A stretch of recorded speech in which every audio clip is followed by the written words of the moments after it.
In the beginning, the Word already existed. The Word was with God, and the Word was God. From the very beginning, the Word was with God. Through him, God made all things. Not one thing in all creation was made without him. The Word was the source of life, and this life brought light to people. The light shines in the darkness, and the darkness has never put it out.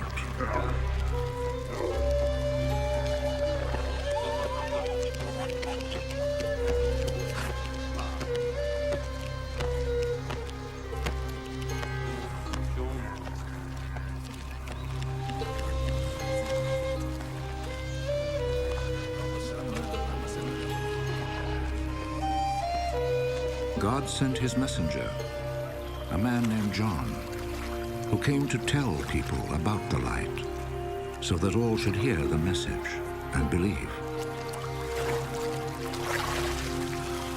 He himself was not the light. He came to tell about the light. This was the real light, the light that comes into the world and shines on all people.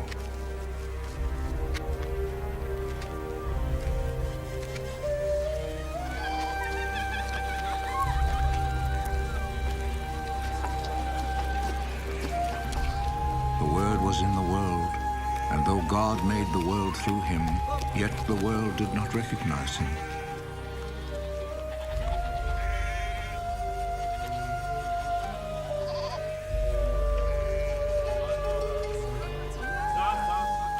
He came to his own country, but his own people did not receive him. Some, however, did receive him and believed in him, so he gave them the right to become God's children. They did not become God's children by natural means, that is, by being born as the children of a human father. God himself was their father.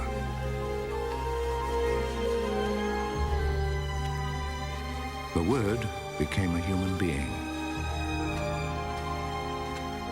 and full of grace and truth, lived among us. We saw his glory, the glory which he received as the Father's only Son. John spoke about him. This is the one I was talking about when I said, he comes after me. But he is greater than I am, because he existed before I was born. Out of the fullness of his grace, he has blessed us all, giving us one blessing after another. God gave the law through Moses, but grace and truth came through Jesus Christ. No one has ever seen God. The only Son, who is the same as God and is at the Father's side, he has made him known. The Jewish authorities in Jerusalem sent some priests and Levites to John. Who are you? John did not refuse to answer, but spoke out openly and clearly. I am not the Messiah. Who are you then? Are you Elijah? No, I'm not. Are you the prophet? No. Then tell us who you are. We have to take an answer back to those who sent us. What do you say about yourself? John answered by quoting the prophet Isaiah. I am the voice of someone shouting in the desert. Make a straight path for the Lord to travel!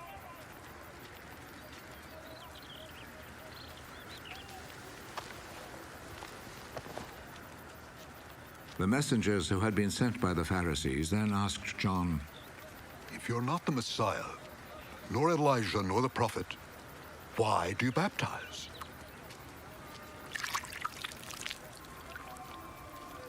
I baptize with water. But among you stands the one you do not know. He is coming after me, but I'm not good enough even to untie his sandals.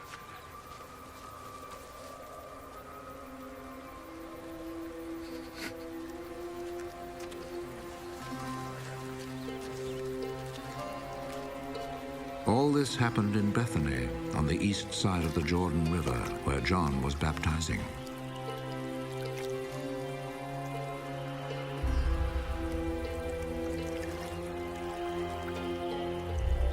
The next day, John saw Jesus coming to him.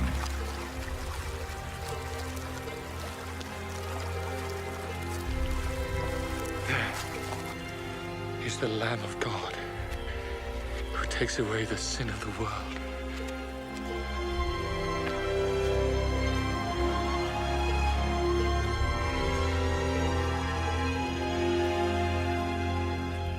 This is the one I was talking about when I said, a man is coming after me, but he is greater than I am, because he existed before I was born.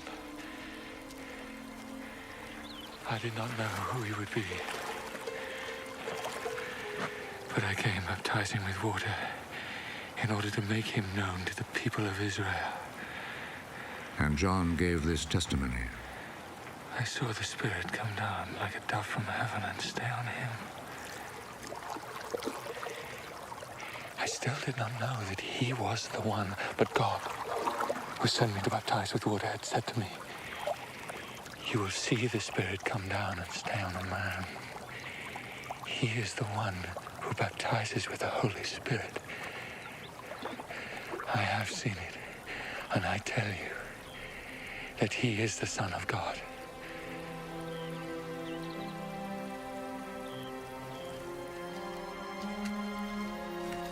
The next day, John was standing there again with two of his disciples when he saw Jesus walking by.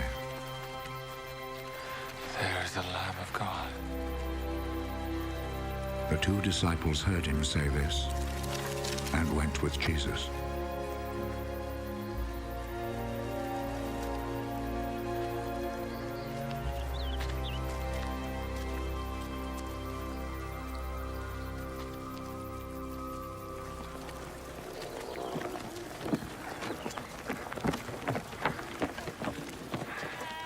Jesus turned, saw them following him. What are you looking for? Where do you live? Rabbi. This word means teacher. Come and see. It was then about 4 o'clock in the afternoon, so they went with him and saw where he lived and spent the rest of that day with him. One of them was Andrew, Simon Peter's brother. At once he found his brother Simon. We have found the Messiah. This word means Christ.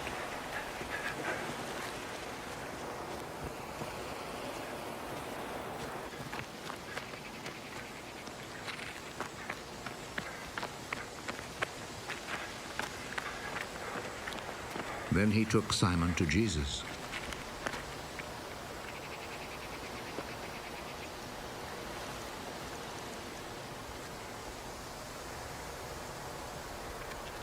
Jesus looked at him.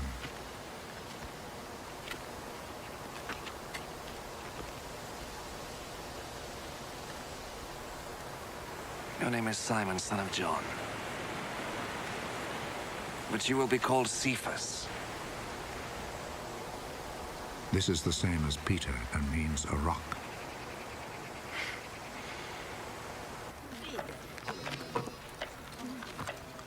The next day, Jesus decided to go to Galilee.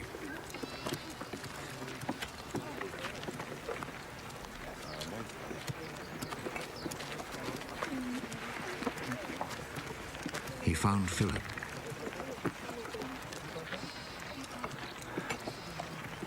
And said to him, Come with me. Philip was from Bethsaida, the town where Andrew and Peter lived.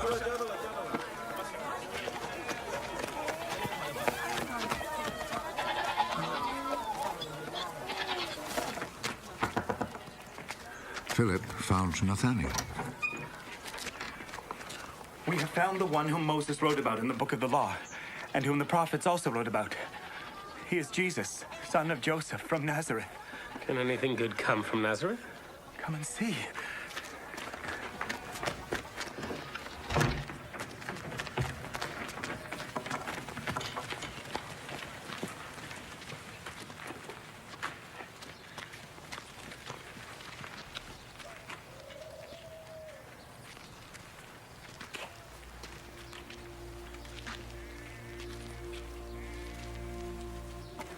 When Jesus saw Nathanael coming to him, he said about him, "Here is a real Israelite." There is nothing false in him. How do you know me? I saw you when you were under the fig tree before Philip called you.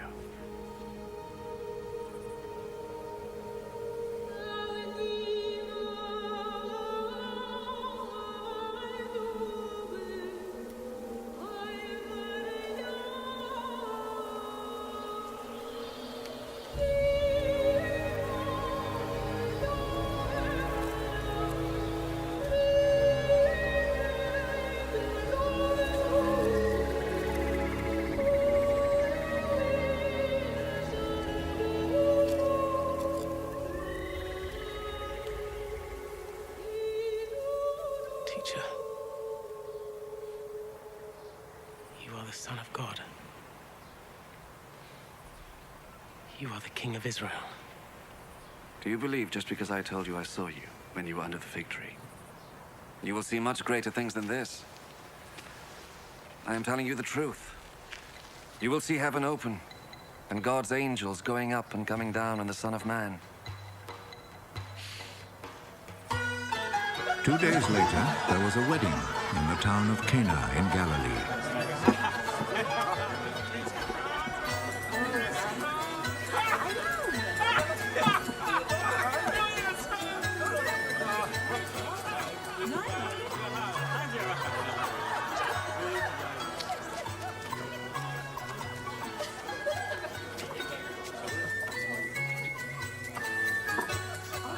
Jesus' mother was there. And Jesus and his disciples had also been invited to the wedding.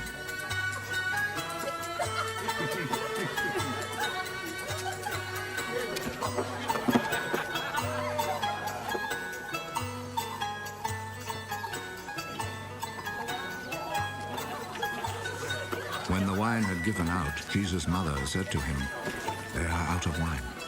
Madam, what do you have to do with this? My time has not yet come.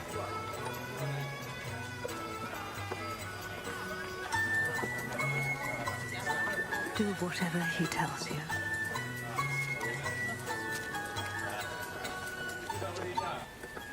The Jews have rules about ritual washing, and for this purpose 6 stone water jars were there, each one large enough to hold between 20 and 30 gallons.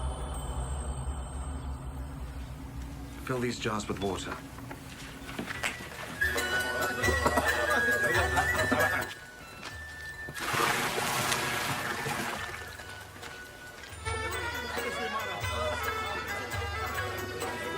They filled them to the brim. Now draw some water out and take it to the man in charge of the feast.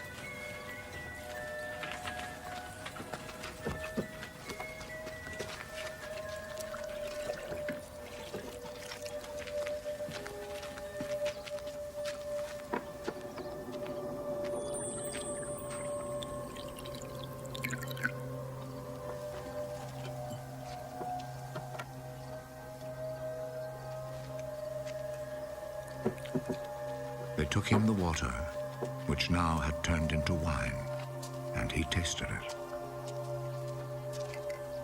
He did not know where this wine had come from, but of course the servants who had drawn out the water knew. So he called the bridegroom. Everyone else serves the best wine first, and after the guests have drunk a lot, he serves the ordinary wine. But you have kept the best wine until now.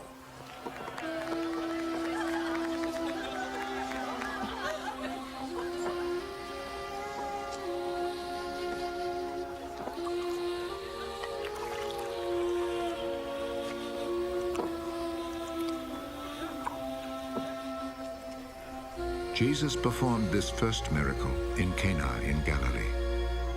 There he revealed his glory, and his disciples believed in him. After this, Jesus and his mother, brothers, and disciples went to Capernaum and stayed there a few days.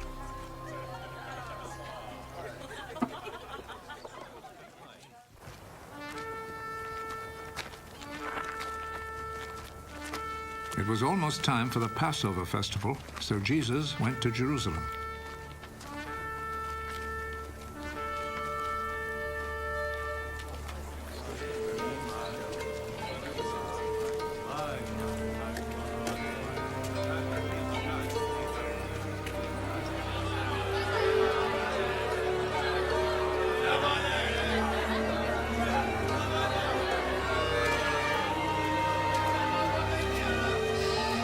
There in the temple, he found people selling cattle, sheep, and pigeons, and also the money changers sitting at their tables.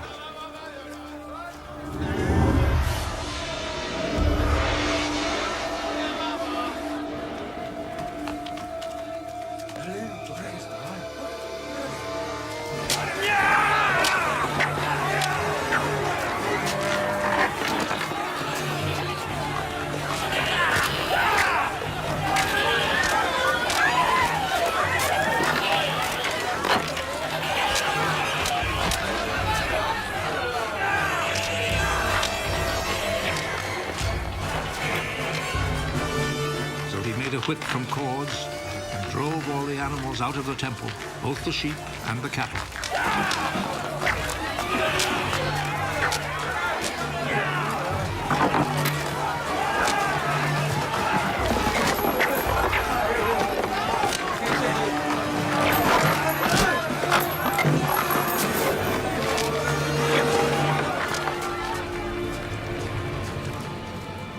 He overturned the tables of the money changers and scattered their coins.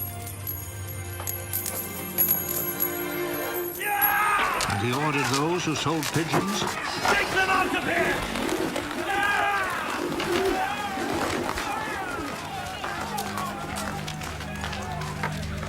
Stop making my father's house a marketplace! his disciples remembered that the scripture says, "My devotion to your house, O God, burns in me like a fire." The Jewish authorities came back at him with a question. What miracle can you perform to show us that you have the right to do this? Tear down this temple, and in 3 days I will build it again. Are you going to build it again in 3 days? It has taken 46 years to build this temple.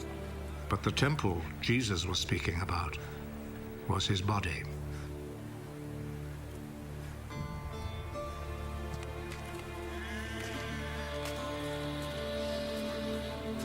So when he was raised from death, his disciples remembered that he had said this, and they believed the scripture and what Jesus had said.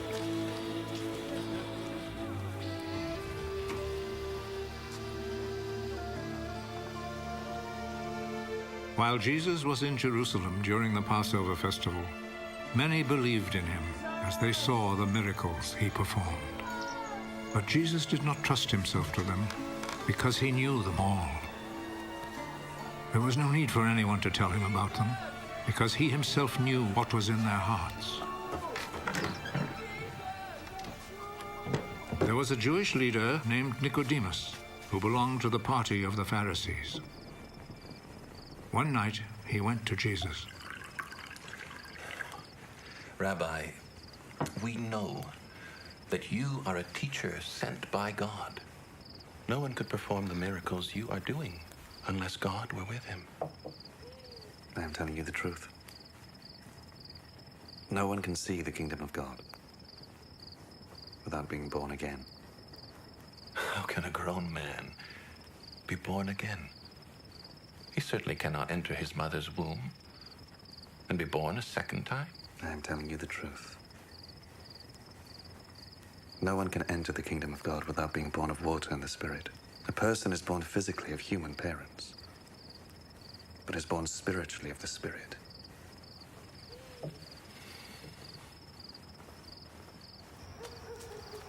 Do not be surprised because I tell you that you must all be born again. The wind blows wherever it wishes. You hear the sound it makes, but you do not know where it comes from or where it is going. It is like that with everyone who is born of the Spirit. How can this be? You are a great teacher in Israel. And you don't know this. I am telling you the truth. We speak of what we know and report what we have seen. Yet none of you is willing to accept our message. You do not believe me when I tell you about the things of this world. How will you ever believe me then, when I tell you about the things of heaven?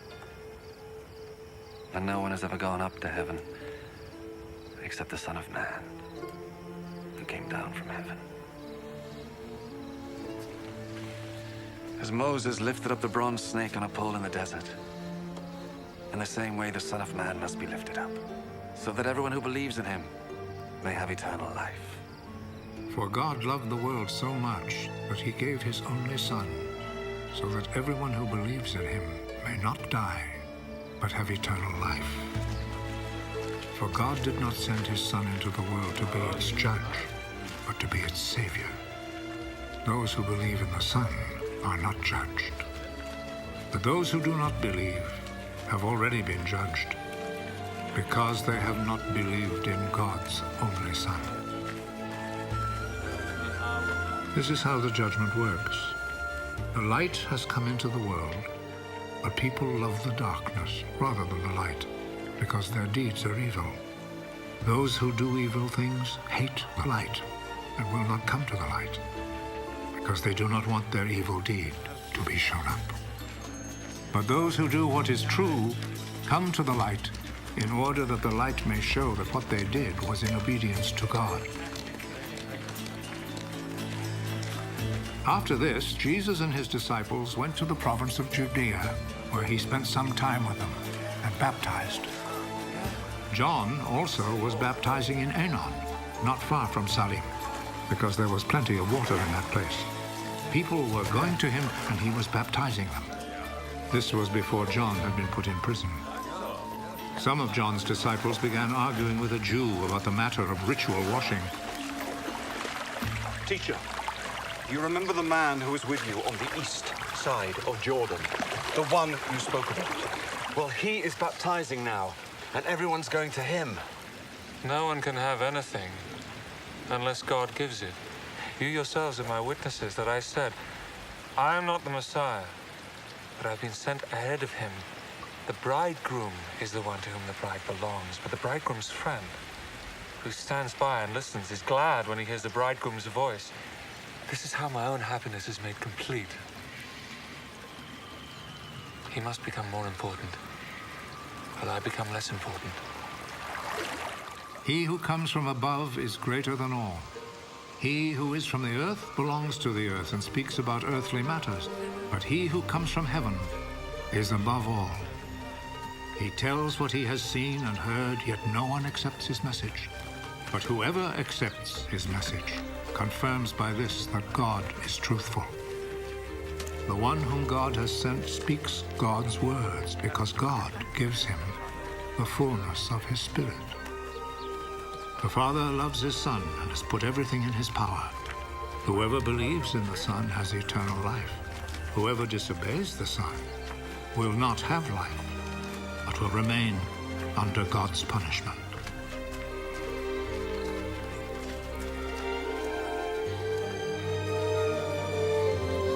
The Pharisees heard that Jesus was winning and baptizing more disciples than John. Actually, Jesus himself did not baptize anyone, only his disciples did. So when Jesus heard what was being said, he left Judea and went back to Galilee. On his way there, he had to go through Samaria. In Samaria, he came to a town named Sychar, which was not far from the field that Jacob had given to his son Joseph. Jacob's well was there, and Jesus, tired out by the trip, sat down by the well. It was about noon.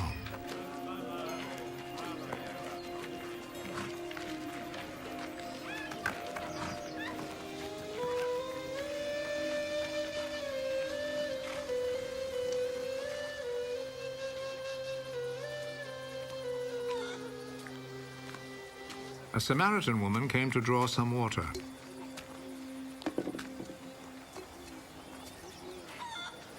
Give me a drink of water. His disciples had gone into town to buy food. You're a Jew and I'm a Samaritan. So how can you ask me for a drink? Jews will not use the same cups and bowls that Samaritans use. If you only knew what God gives, and who it is that is asking you for a drink, you would ask him. And he would give you a life-giving water. Sir, you don't have a bucket and the well is deep. Where would you get that life-giving water? It was our ancestor Jacob who gave us this well. He and his children and his flocks all drank from it. You don't claim to be greater than Jacob, do you? Those who drink this water will get thirsty again. But those who drink the water that I will give them will never be thirsty again. The water that I will give them will become in them a spring, which will provide them with life-giving water and give them eternal life. Sir, give me that water. Then I will never be thirsty again. Nor will I have to come here to draw water. Go and call your husband and come back. I don't have a husband. You are right when you say you don't have a husband. You've been married to 5 men, and the man you live with now is not really your husband. You have told me the truth. I see you are a prophet, sir. My Samaritan ancestors worshipped God on this mountain. But you Jews say that Jerusalem is the place where we should worship God. Believe me, woman. The time will come when people will not worship the Father either on this mountain or in Jerusalem. You Samaritans do not really know whom you worship. But we Jews know whom we worship because it is from the Jews that salvation comes. But the time is coming. And is already here. When by the power of God's Spirit, people will worship the Father as he really is, offering him the true worship that he wants. God is Spirit. And only by the power of his Spirit can people worship him as he really is. I know that the Messiah will come. And when he comes, he will tell us everything. I am he. I who am talking with you. At that moment, Jesus' disciples returned, and they were greatly surprised to find him talking with a woman. But none of them said to her, "What do you want?" or asked him, "Why are you talking with her?" Then the woman left her water jar and went back to the town.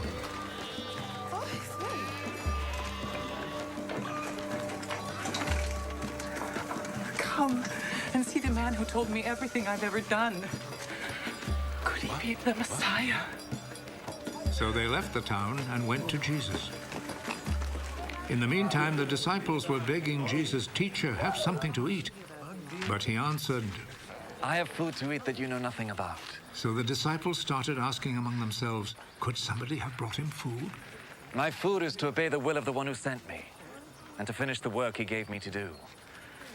You have a saying, 4 more months and then the harvest. But I tell you, take a good look at the fields. The crops are now ripe and ready to be harvested. The one who reaps the harvest is being paid and gathers the crops for eternal life. So the one who plants and the one who reaps will be glad together. For the saying is true. Someone plants, someone else reaps. I have sent you to reap the harvest in a field where you did not work. Others worked there, and you profit from their work. Many of the Samaritans in that town believed in Jesus because the woman had said, "He told me everything I have ever done." So when the Samaritans came to him, they begged him to stay with them, and Jesus stayed there 2 days.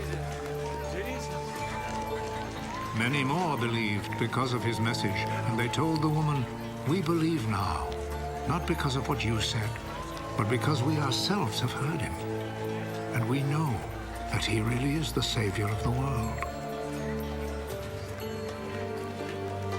After spending 2 days there, Jesus left and went to Galilee, for he himself had said, "Prophets are not respected in their own country."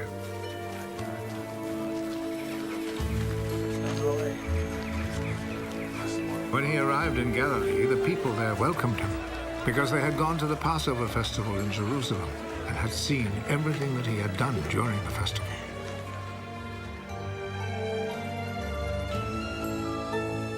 Then Jesus went back to Cana in Galilee, where he had turned the water into wine.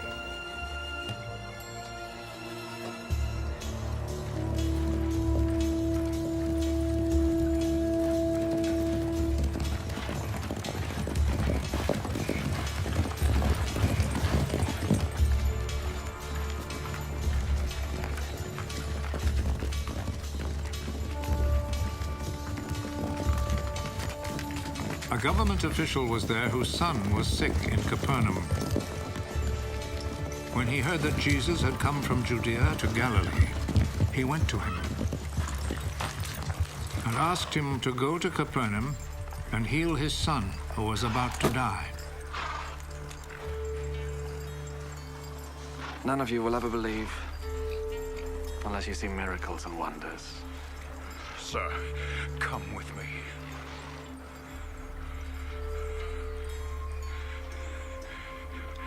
Before my child dies. Go.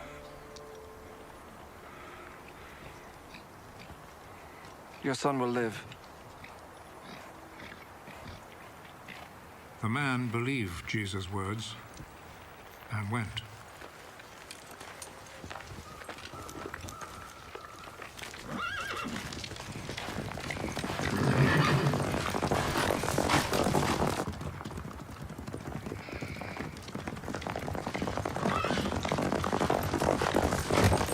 On his way home, his servants met him with the news.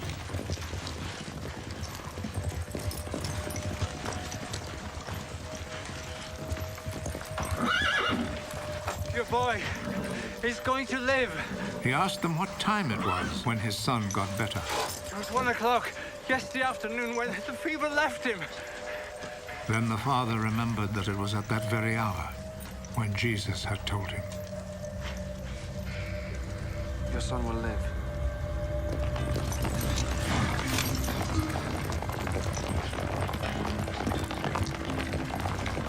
So he and all his family believed. This was the second miracle that Jesus performed after coming from Judea to Galilee. After this, Jesus went to Jerusalem for a religious festival. Near the sheep gate in Jerusalem, there is a pool with 5 porches. In Hebrew, it is called Bezatha.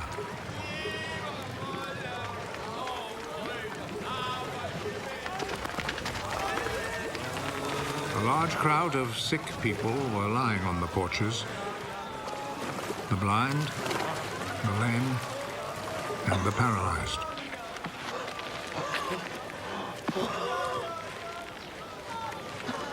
A man was there who had been sick for 38 years.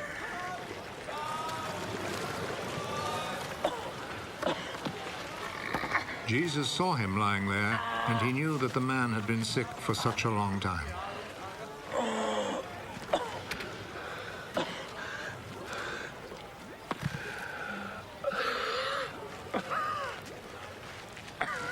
Do you want to get well?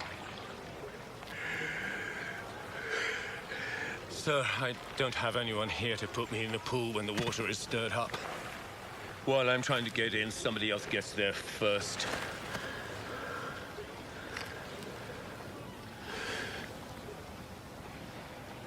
Get up. Pick up your mat and walk.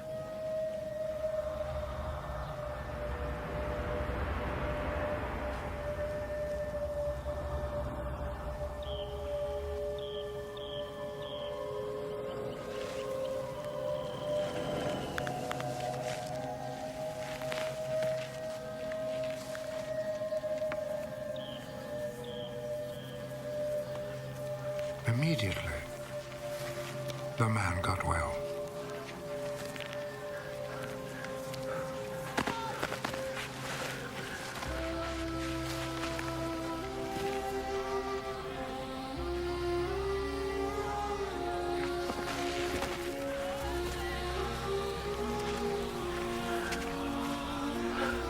picked up his mat and started walking.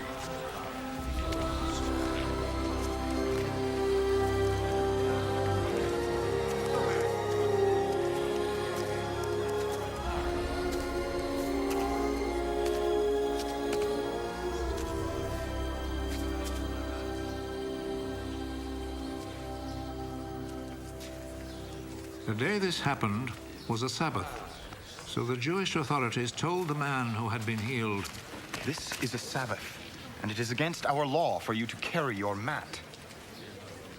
The man who made me well told me to pick up my mat and walk. Who is the man who told you to do this? But the man who had been healed did not know who Jesus was, for there was a crowd in that place, and Jesus had slipped away. Afterwards, Jesus found him in the temple. You're well now. So stop sinning, or something worse may happen to you.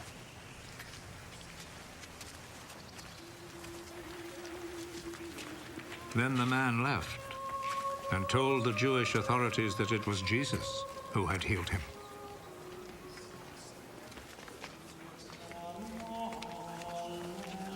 So they began to persecute Jesus because he had done this healing on a Sabbath. Jesus answered them, "My Father is always working, and I too must work." This saying made the Jewish authorities all the more determined to kill him. Not only had he broken the Sabbath law, but he had said that God was his own Father, and in this way had made himself equal with God. So Jesus answered them, "I tell you the truth. The Son can do nothing on his own. He does only what he sees his Father doing. What the Father does, the Son also does. For the Father loves the Son and shows him all that he himself is doing. He will show him even greater things to do than this, and you will all be amazed. Just as the Father raises the dead and gives them life, in the same way the Son gives life to those he wants to. Nor does the Father himself judge anyone. He has given his Son the full right to judge, so that all will honor the Son in the same way as they honor the Father. Whoever does not honor the Son does not honor the Father who sent him. I am telling you the truth. Those who hear my words and believe in him who sent me have eternal life. They will not be judged, but have already passed from death to life. I am telling you the truth. The time is coming. The time has already come when the dead will hear the voice of the Son of God. And those who hear it will come to life. Just as the Father is himself the source of life, in the same way he has made his Son to be the source of life. And he has given the Son the right to judge because he is the Son of Man. Do not be surprised at this. The time is coming when all the dead will hear his voice and come out of their graves. Those who have done good will rise and live. And those who have done evil will rise and be condemned. I can do nothing on my own authority. I judge only as God tells me, so my judgment is right. Because I am not trying to do what I want, but only what he who sent me wants. If I testify on my own behalf, what I say is not to be accepted as real proof, but there is someone else who testifies on my behalf. And I know that what he says about me is true. John is the one to whom you sent your messengers, and he spoke on behalf of the truth. It is not that I must have a human witness. I say this only in order that you may be saved. John was like a lamp, burning and shining, and you were willing for a while to enjoy his light. But I have a witness on my behalf, which is even greater than the witness that John gave. What I do, that is the deeds my Father gave me to do. These speak on my behalf and show that the Father has sent me. And the Father who sent me also testifies on my behalf. You have never heard his voice or seen his face. And you do not keep his message in your hearts, for you do not believe in the one whom he sent. You study the scriptures because you think that in them you will find eternal life. And these very scriptures speak about me, yet you are not willing to come to me in order to have life. I am not looking for human praise, but I know what kind of people you are. And I know that you have no love for God in your hearts. I have come with my Father's authority, but you have not received me. When, however, someone comes with his own authority, you will receive him. You like to receive praise from one another, but you do not try to win praise from the one who alone is God. How then can you believe me? Do not think, however, that I am the one who will accuse you to my Father. Moses, in whom you have put your hope, is the very one who will accuse you. If you had really believed Moses, you would have believed me, because he wrote about me. But since you do not believe what he wrote, how can you believe what I say?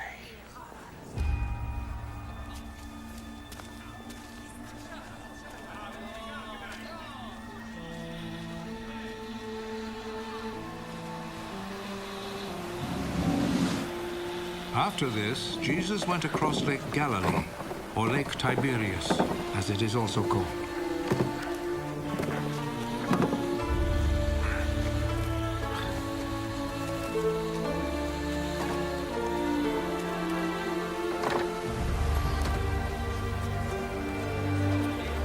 A large crowd followed him because they had seen his miracles of healing the sick.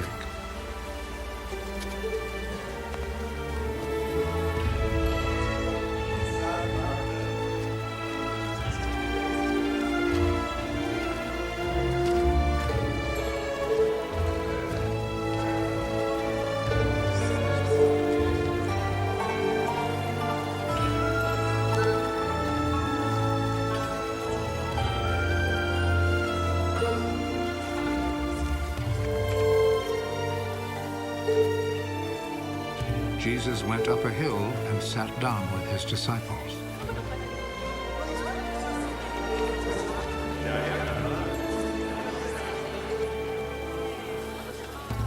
The time for the Passover festival was near.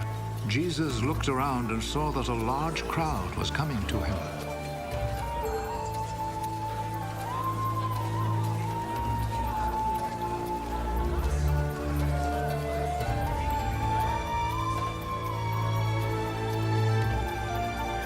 Where can we buy enough food to feed all these people?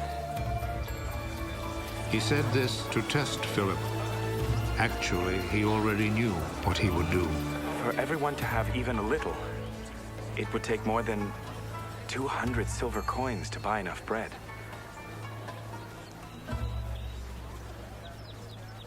Another one of his disciples, Andrew, who was Simon Peter's brother, said, "There is a boy here who has 5 loaves of barley bread and 2 fish.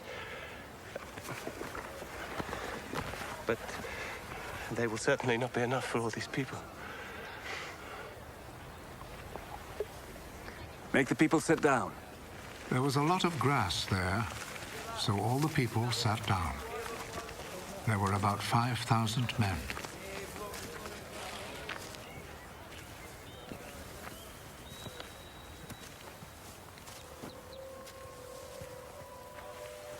Jesus took the bread, gave thanks to God,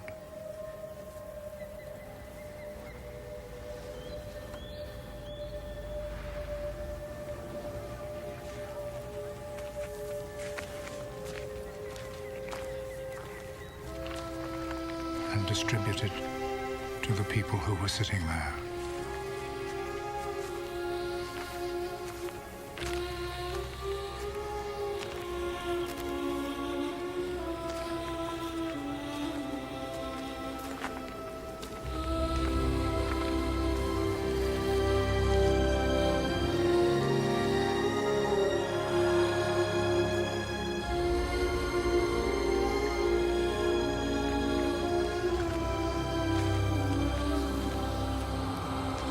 He did the same with the fish.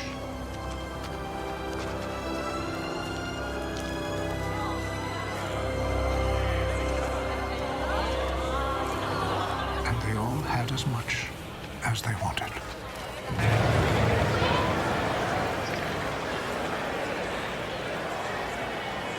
When they were all full, he said to his disciples, "Gather the pieces left over. Let us not waste a bit."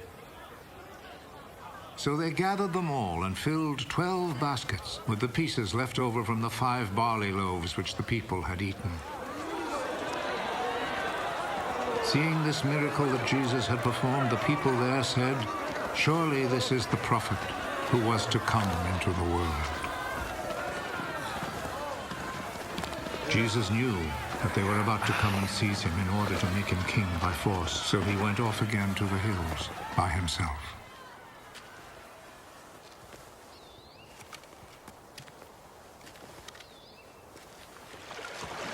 When evening came, Jesus' disciples went down to the lake, got into a boat, and went back across the lake towards Capernaum. Night came on, and Jesus still had not come to them. By then a strong wind was blowing and stirring up the water.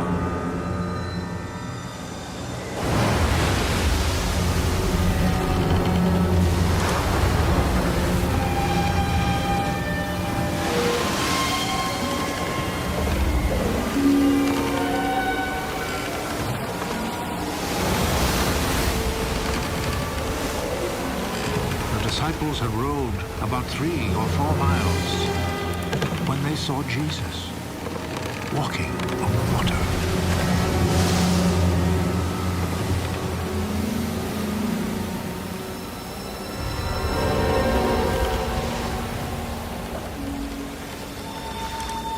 Coming near the boat, and they were terrified.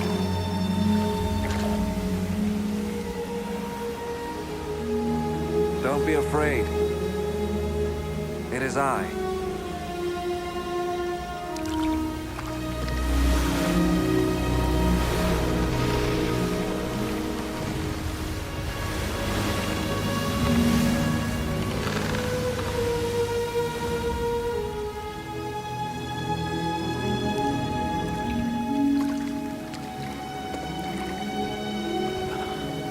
Then they willingly took him into the boat.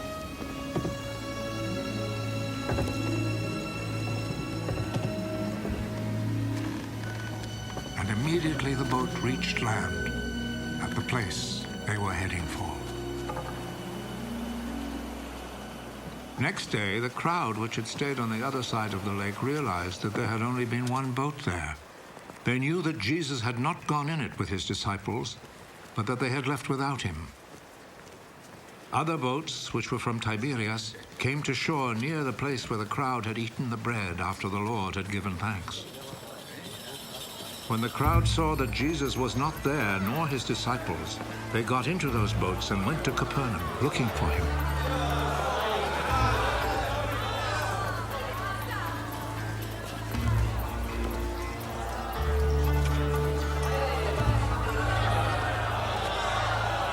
When the people found Jesus on the other side of the lake, they said to him, "Teacher, when did you get here?" I am telling you the truth. You were looking for me because you ate the bread and had all you wanted. Not because you understood my miracles. Do not work for food that spoils. Instead, work for the food that lasts for eternal life. This is the food which the Son of Man will give you because God the Father has put his mark of approval on him. What can we do in order to do what God wants us to do? What God wants you to do is to believe in the one he sent. What miracle will you perform so that we may see it and believe you? What will you do? Our ancestors ate manna in the desert, just as Scripture says. He gave them bread from heaven to eat. I am telling you the truth. What Moses gave you was not the bread from heaven. It is my Father who gives you the real bread from heaven.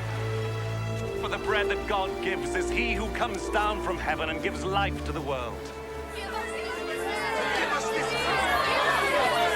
I am the bread of life. Those who come to me will never be hungry. Those who believe in me will never be thirsty. Now I told you that you have seen me, but will not believe. Everyone whom my Father gives me will come to me. I will never turn away anyone who comes to me, because I have come down from heaven to do not my own will, but the will of him who sent me. And it is the will of him who sent me that I should not lose any of all those he has given me, but that I should raise them all to life on the last day. For what my Father wants is that all who see the Son and believe in him should have eternal life. And I will raise them to life on the last day. The people started grumbling about him because he said, I am the bread that came down from heaven. This man is Jesus, son of Joseph, isn't he? We know his father and mother. How then does he now say he came down from heaven?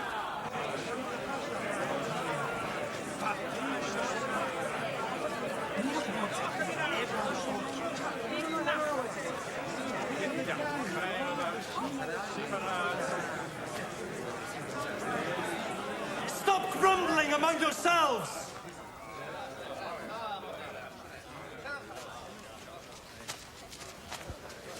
People cannot come to me unless the Father who sent me draws them to me. And I will raise them to life on the last day.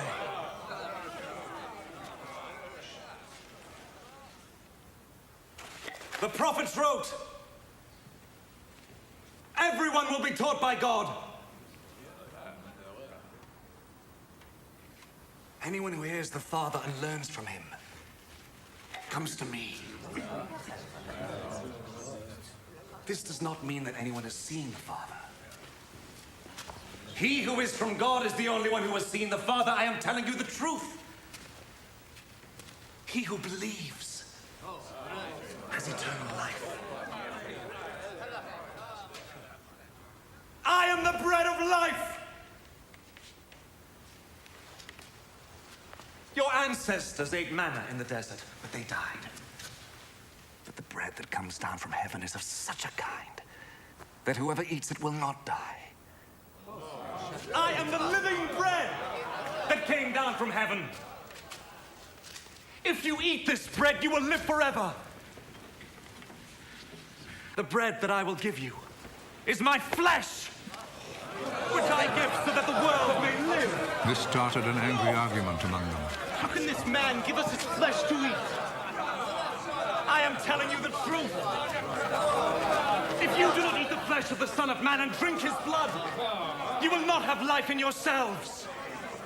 Those who eat my flesh and drink my blood have eternal life, and I will raise them to life on the last day. For my flesh is the real food, my blood is the real drink. Those who eat my flesh and drink my blood live in me, and I live in them. The living Father sent me, and because of him I live also. In the same way, whoever eats me will live because of me. This, then, is the bread that came down from heaven. It is not like the bread that your ancestors ate but then later died. Those who eat this bread will live forever. Jesus said this as he taught in the synagogue in Capernaum.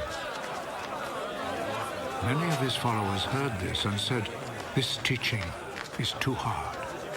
Who can listen to it?" Without being told, Jesus knew that they were grumbling about this. Does this make you want to give up? Suppose, then, that you should see the Son of Man go back up to the place where he was before. What gives life is God's Spirit. Human power is of no use at all. The words I have spoken to you bring God's life-giving Spirit. Yet some of you do not believe. Jesus knew from the very beginning who were the ones that would not believe and which one would betray him. This is the very reason I told you that no people can come to me unless the Father makes it possible for them to do so. Because of this, many of Jesus' followers turned back and would not go with him anymore.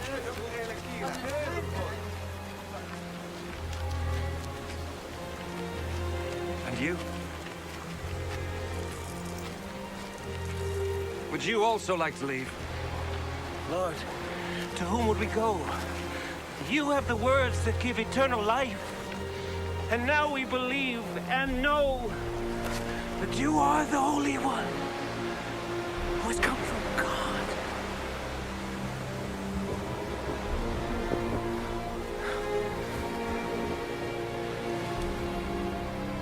I chose the 12 of you, didn't I? Yet one of you is a devil. He was talking about Judas, the son of Simon Iscariot. For Judas, even though he was one of the 12 disciples, was going to betray him. After this, Jesus traveled in Galilee. He did not want to travel in Judea because the Jewish authorities there were wanting to kill him. The time for the Festival of Shelters was near, so Jesus' brothers said to him, "Leave this place and go to Judea, so that your followers will see the things that you are doing." People don't hide what they're doing if they want to be well known. Since you are doing these things, let the whole world know about you. Not even his brothers believed in him. The right time for me has not yet come. Any time is right for you. The world cannot hate you, but it hates me, because I keep telling it that its ways are bad. You go on to the festival. I am not going to this festival, because the right time has not come for me. He said this and then stayed on in Galilee. After his brothers had gone to the festival, Jesus also went. However, he did not go openly, but secretly. The Jewish authorities were looking for him at the festival. "Where is he?" they asked. There was much whispering about him in the crowd. "He is a good man," some people said. "No," others said. "He fools the people." But no one talked about him openly because they were afraid of the Jewish authorities. The festival was nearly half over when Jesus went to the temple and began teaching. The Jewish authorities were greatly surprised. How does this man know so much when he's never been to school? What I teach is not my own teaching, but it comes from God who sent me. Whoever is willing to do what God wants will know whether what I teach comes from God, or whether I speak on my own authority. Those who speak on their own authority are trying to gain glory for themselves. But he who wants glory for the one who sent him is honest, and there is nothing false in him. Moses gave you the law, didn't he? But not one of you obeys the law. Why are you trying to kill me? You have a demon in you. Who is trying to kill you? I performed one miracle, and you were all surprised. Moses ordered you to circumcise your sons, although it was not Moses, but your ancestors who started it. And so you circumcise a boy on the Sabbath. If a boy is circumcised on the Sabbath so that Moses' law is not broken, why are you angry with me? Because I made a man completely well on the Sabbath.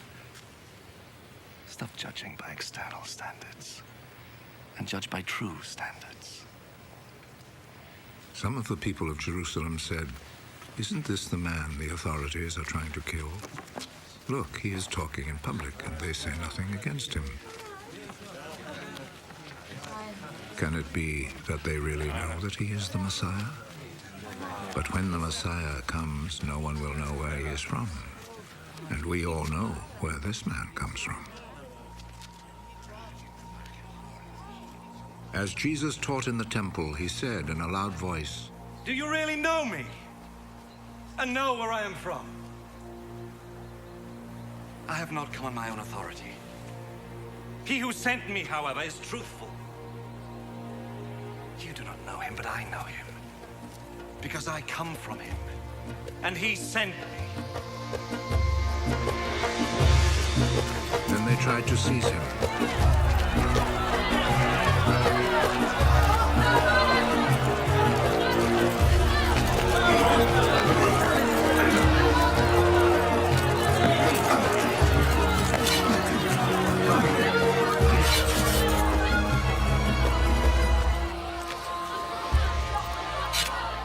But no one laid a hand on him, because his hour had not yet come.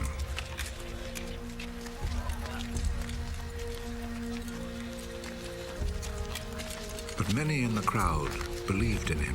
When the Messiah comes, will he perform more miracles than this man has? The Pharisees heard the crowd whispering these things about Jesus. So they and the chief priests sent some guards to arrest him.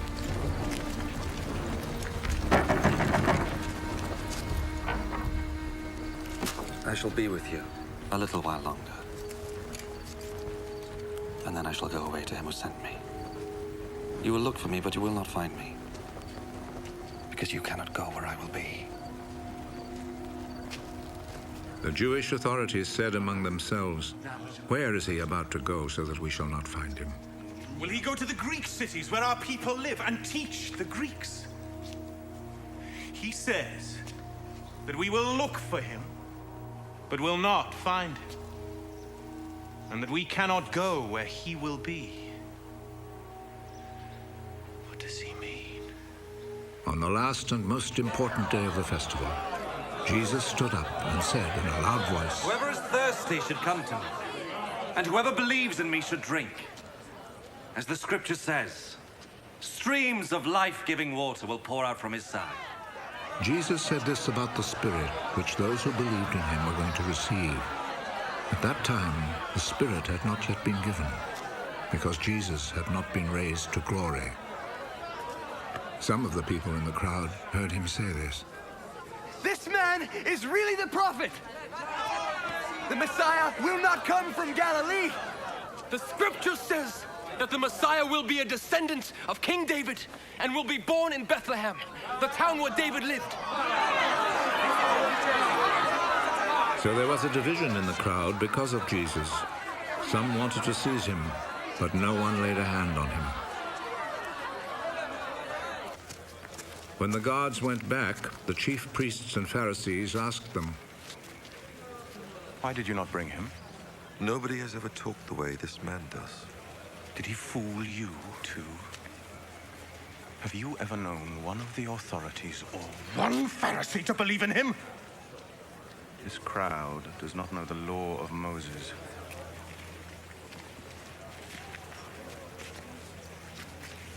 So they are under God's curse. One of the Pharisees there was Nicodemus, the man who had gone to see Jesus before.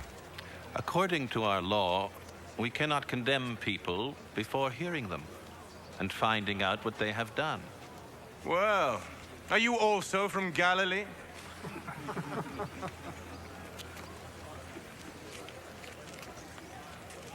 Study the scriptures, and you will learn that no prophet ever comes from Galilee.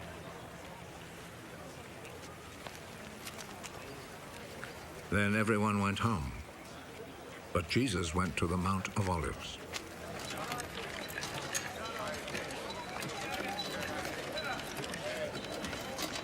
Early the next morning, he went back to the temple.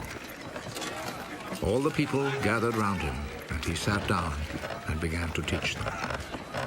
The teachers of the law and the Pharisees brought in a woman who had been caught committing adultery, and they made her stand before them all. Teacher!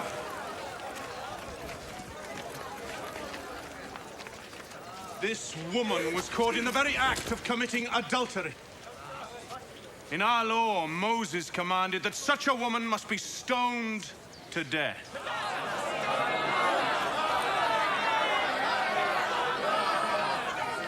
Now, what do you say? They said this to trap Jesus, so that they could accuse him. But he bent over and wrote on the ground with his finger.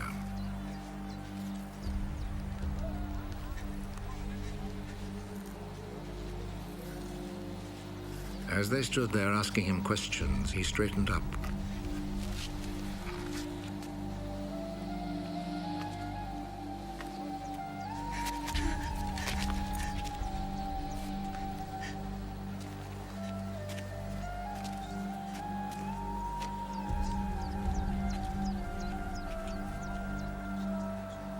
Whichever one of you has committed no sin may throw the first stone at her. Then he bent over again and wrote on the ground.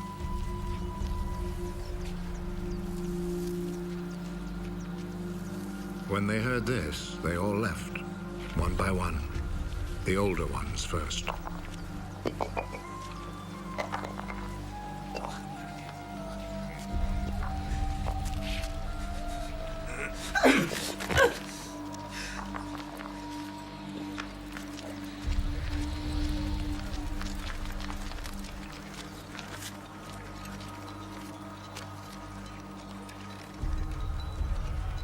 Jesus was left alone with the woman still standing there. He straightened up. Where are they?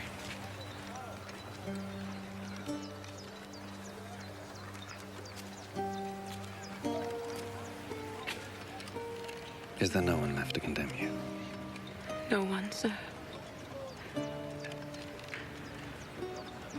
Well then,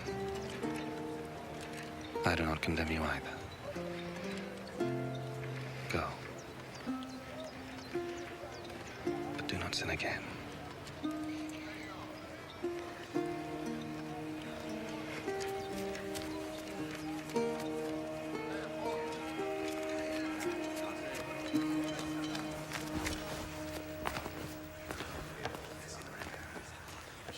Jesus spoke to the Pharisees again.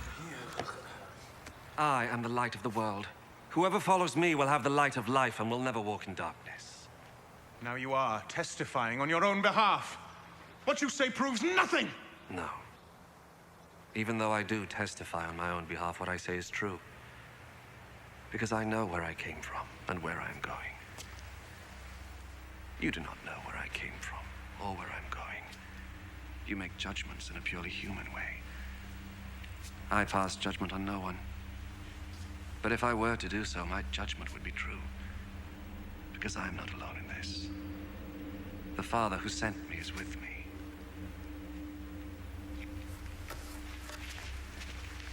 It is written in your law that when two witnesses agree, what they say is true. I testify on my own behalf, and the Father who sent me also testifies on my behalf. Where is your Father? You know neither me nor my Father. If you knew me, you would know my Father also. Jesus said all this as he taught in the temple, in the room where the offering boxes were placed. And no one arrested him, because his hour had not come. I will go away, you will look for me. But you will die in your sins. You cannot go where I am going. He says that we cannot go where he is going. Does this mean that he will kill himself? You belong to this world here below, but I come from above. You are from this world, but I am not from this world. That is why I told you that you will die in your sins. And you will die in your sins if you do not believe that I am who I am. Who are you? What I have told you from the very beginning. I have much to say about you, much to condemn you for. The one who sent me, however, is truthful. And I tell the world only what I have heard from him.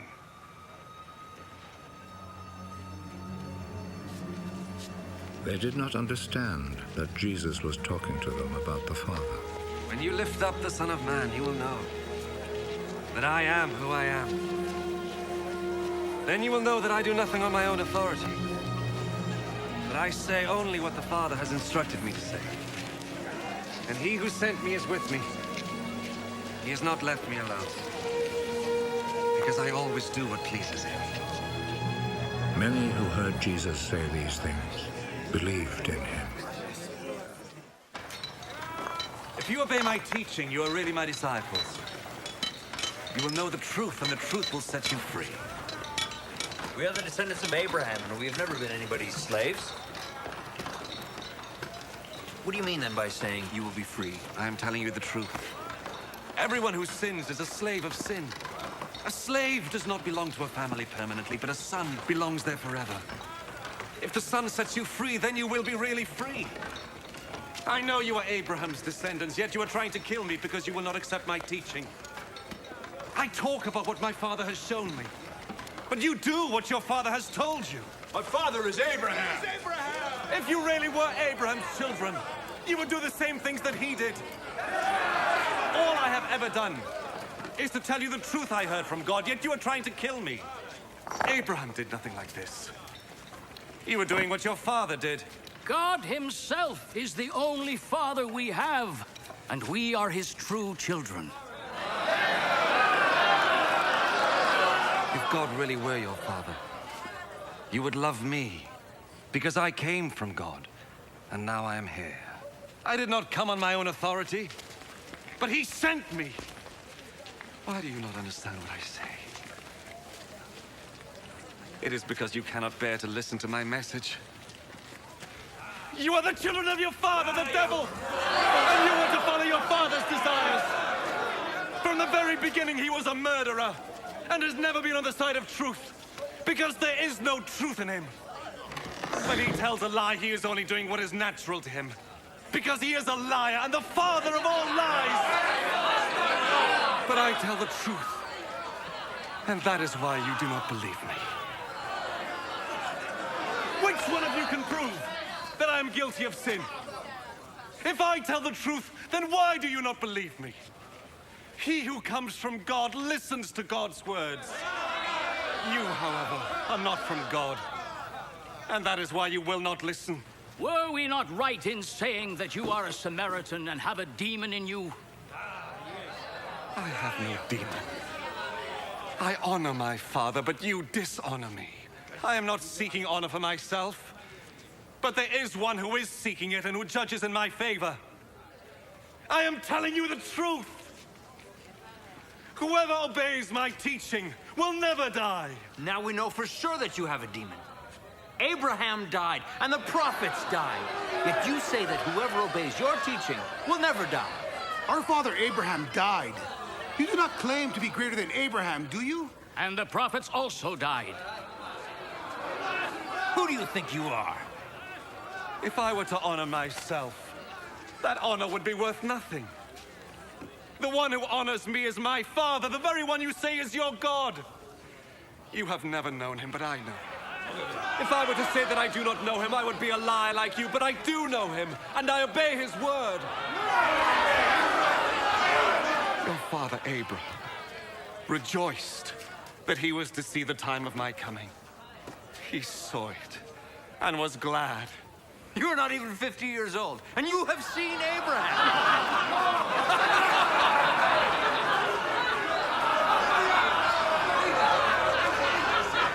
I'm telling you the truth.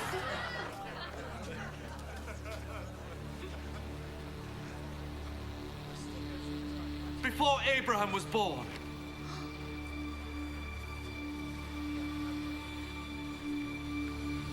I am. Then they picked up stones to throw at him.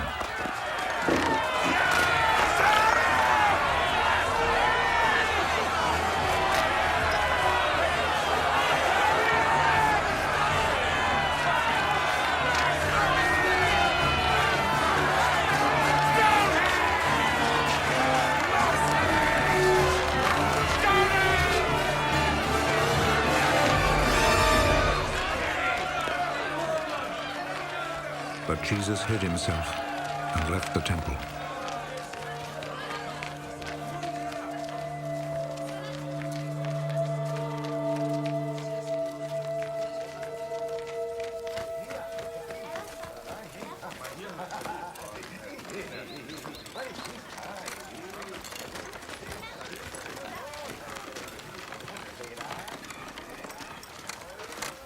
As Jesus was walking along, he saw a man who had been born blind.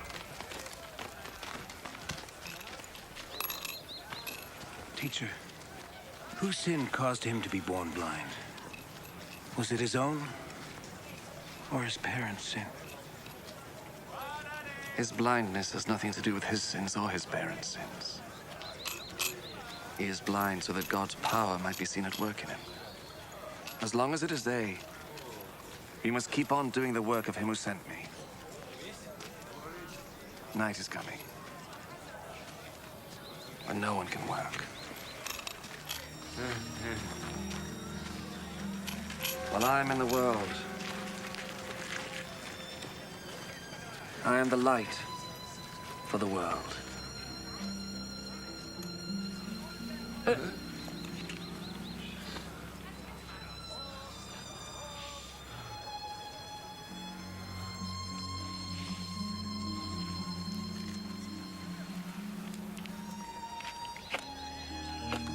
After he said this, Jesus spat on the ground and made some mud with the spittle.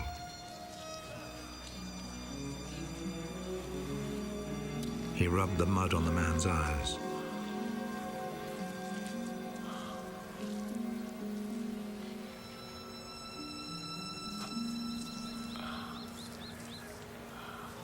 Go and wash your face in the pool of Siloam. This name means sent.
So the man went, washed his face, and came back, seeing. His neighbors then, and the people who had seen him begging before this, asked, "Isn't this the man who used to sit and beg?" He's the one. No, he isn't. He just looks like him. I am the man. How is it that you can now see? The man called Jesus made some mud, rubbed it on my eyes, and told me to go to Siloam and wash my face. So I went, and as soon as I washed, I could see. Where is he? I don't know. Then they took to the Pharisees the man who had been blind. The day that Jesus made the mud and cured him of his blindness was a Sabbath.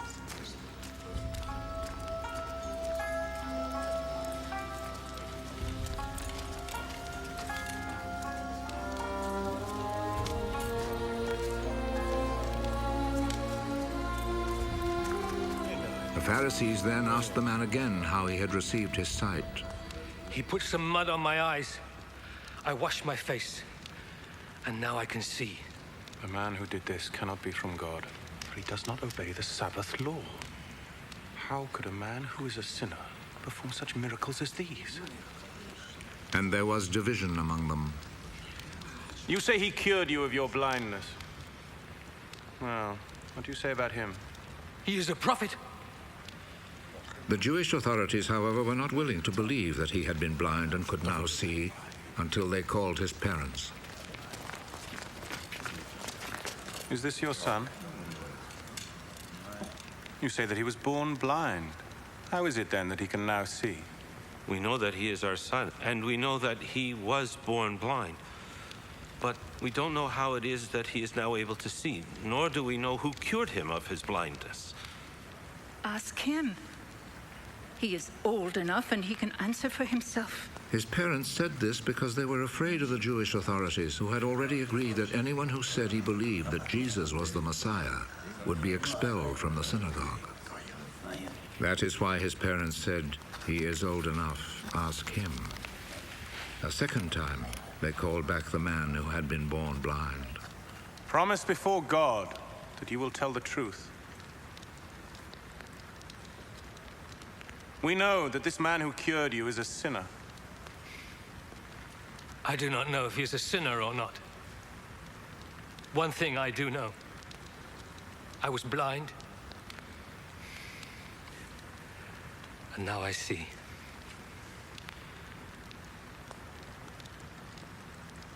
What did he do to you?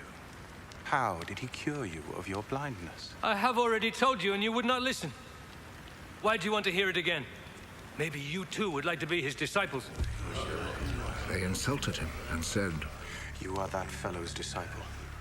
But we are Moses' disciples. We know that God spoke to Moses. As for that fellow, however, we do not even know where he comes from. What a strange thing that is. You do not know where he comes from, but he cured me of my blindness.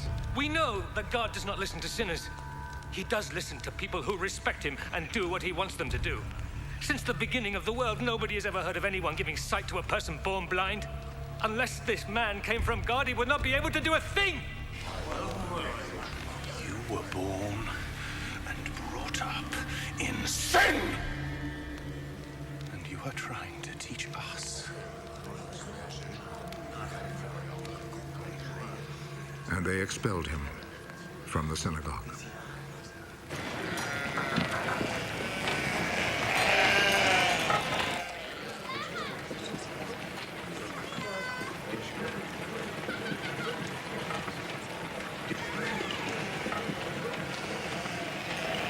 When Jesus heard what had happened, he found the man. Do you believe in the Son of Man? Tell me who he is, sir, so that I can believe in him. You have already seen him. And he is the one who is talking with you now.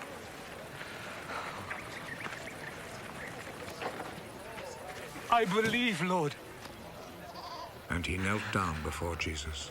I came to this world to judge, so that the blind should see, and those who see should become blind. Some Pharisees who were there with him heard him say this and asked him, "Surely you don't mean that we are blind too?"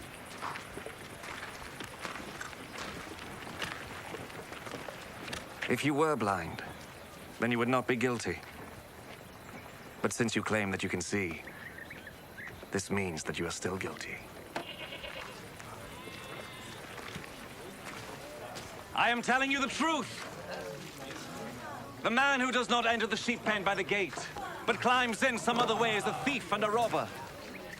The man who goes in through the gate is the shepherd of the sheep. The gatekeeper opens the gate for him. The sheep hear his voice as he calls his own sheep by name, and he leads them out. When he has brought them out, he goes ahead of them, and the sheep follow him because they know his voice. They will not follow someone else. Instead, they will run away from such a person, because they do not know his voice. Jesus told them this parable, but they did not understand what he meant. So Jesus said again, I am telling you the truth. I am the gate for the sheep. All others who came before me are thieves and robbers, but the sheep did not listen to them. I am the gate. Those who come in by me will be saved. They will come in and go out and find pasture. The thief comes only in order to steal, kill, and destroy. I have come in order that you might have life. Life in all its fullness. I am the good shepherd who is willing to die for the sheep. When the hired man, who is not a shepherd and does not own the sheep, sees a wolf coming, he leaves the sheep and runs away. So the wolf snatches the sheep and scatters them. The hired man runs away because he is only a hired man and does not care about the sheep. I am the good shepherd.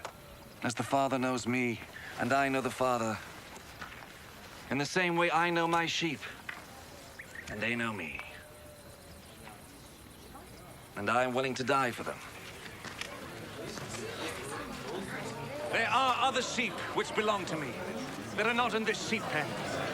I must bring them too. They will listen to my voice, and they will become one flock with one shepherd. The Father loves me because I am willing to give up my life in order that I may receive it back again. No one takes my life away from me. I give it up of my own free will.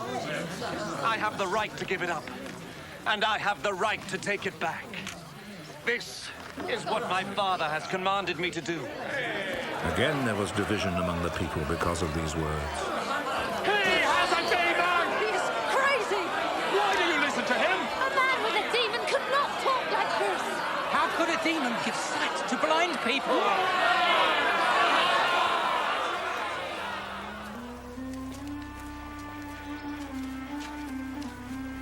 It was winter, and the festival of the dedication of the temple was being celebrated in Jerusalem.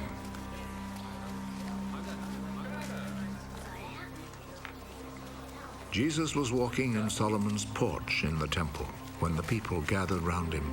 How long are you going to keep us in suspense? Tell us the plain truth. Are you the Messiah? I have already told you, but you would not believe me. The deeds I do by my Father's authority speak on my behalf. You will not believe, for you are not my sheep. My sheep listen to my voice. I know them and they follow me. I give them eternal life and they shall never die. No one can snatch them away from me. What my Father has given me is greater than everything, and no one can snatch them away from the Father's care. The Father and I are one. And the people again picked up stones to throw at him.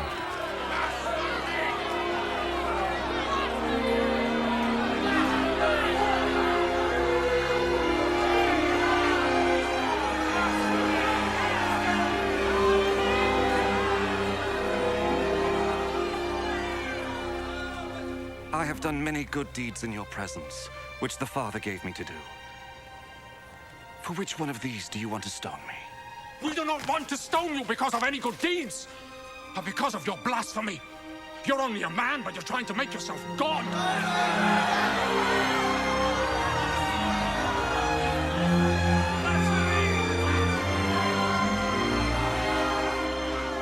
It is written in your own law that God said you are gods. We know that what the scripture says is true forever. And God called those people gods, the people to whom his message was given. As for me, the Father chose me and sent me into the world. How then can you say that I blaspheme because I said that I am the Son of God? Do not believe me then, if I am not doing the things my Father wants me to do. But if I do them, even though you do not believe me, you should at least believe my deeds, in order that you may know, once and for all, that the Father is in me, and that I am in the Father.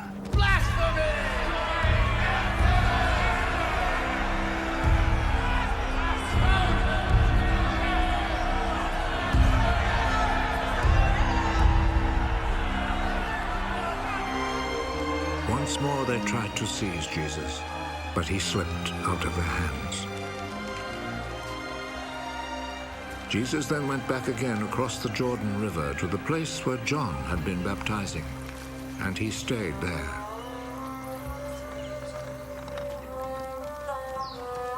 Many people came to him. John performed no miracles, they said, but everything he said about this man was true, and many people there believed in him.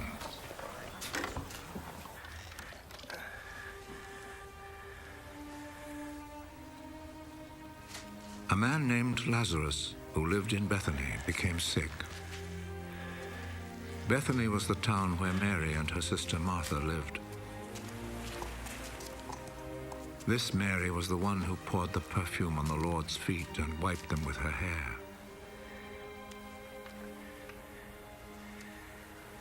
It was her brother, Lazarus, who was sick. The sisters sent Jesus the message, "Lord, your dear friend is sick." When Jesus heard it, he said, "The final result of this sickness will not be the death of Lazarus. This has happened in order to bring glory to God, and it will be the means by which the Son of God will receive glory." Jesus loved Martha and her sister and Lazarus. Yet when he received the news that Lazarus was sick, he stayed where he was for 2 more days. Then he said to his disciples, "Let us go back to Judea." Teacher, just a short time ago the people there wanted to stone you. And are you planning to go back? A day has 12 hours, doesn't it? So those who walk in broad daylight do not stumble, for they see the light of this world. But if they walk during the night, they stumble, because they have no light. Our friend Lazarus has fallen asleep, but I will go and wake him up.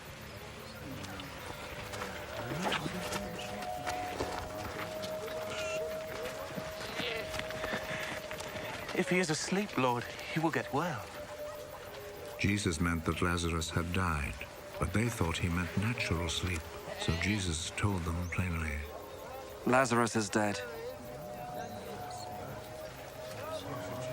But for your sake, I am glad that I was not with him, so that you will believe. Let us go to him. Thomas, called the twin, said to his fellow disciples, Let us all go along with the teacher, so that we may die with him. When Jesus arrived, he found that Lazarus had been buried 4 days before. Bethany was less than 2 miles from Jerusalem, and many Judeans had come to see Martha and Mary to comfort them about their brother's death. When Martha heard that Jesus was coming, she went out to meet him, but Mary stayed in the house. If you had been here, Lord, my brother would not have died. But I know that even now, God will give you whatever you ask him for. Your brother will rise to life. I know that he will rise to life on the last day. I am the resurrection and the life. Those who believe in me will live, even though they die. And those who live and believe in me will never die. Do you believe this?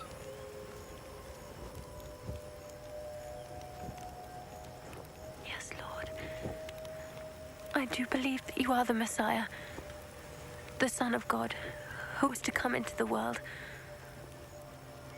After Martha said this, she went back and called her sister Mary privately.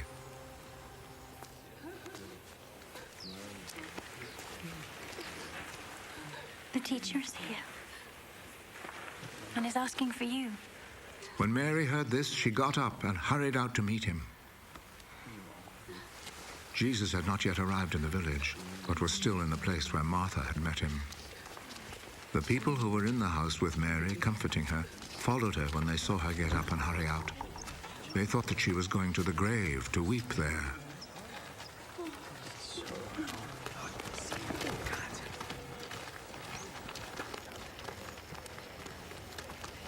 Mary arrived where Jesus was, and as soon as she saw him, she fell at his feet.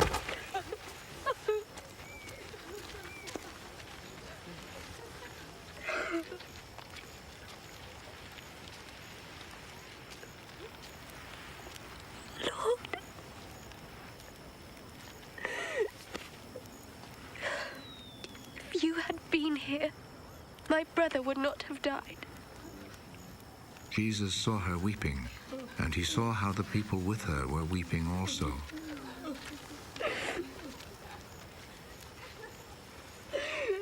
His heart was touched, and he was deeply moved.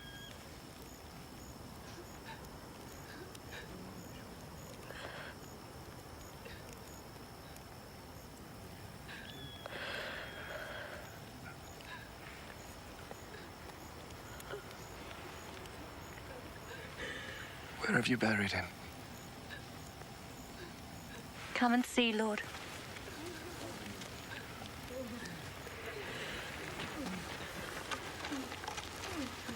Jesus wept. See how much he loved him, the people said. But some of them said, he gave sight to the blind man, didn't he? Could he not have kept Lazarus from dying? Deeply moved once more, Jesus went to the tomb, which was a cave with a stone placed at the entrance. Take the stone away. There will be a bad smell, Lord. He has been buried 4 days.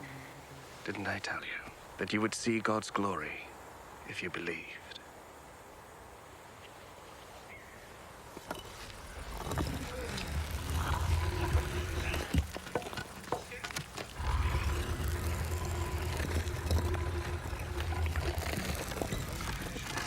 They took the stone away.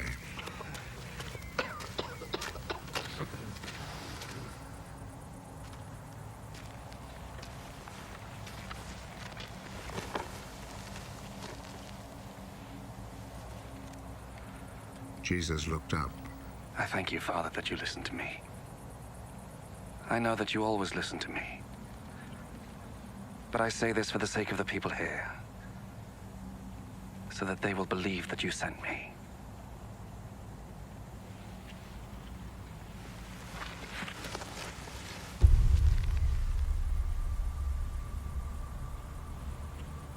After he had said this, he called out in a loud voice, Lazarus! Come out!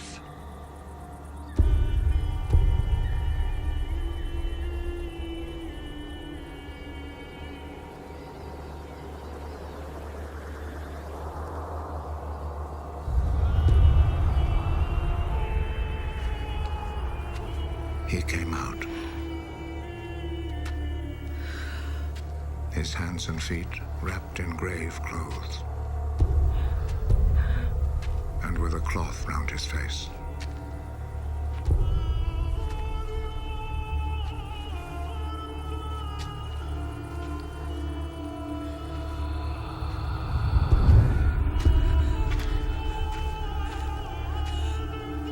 Untie him and let him go.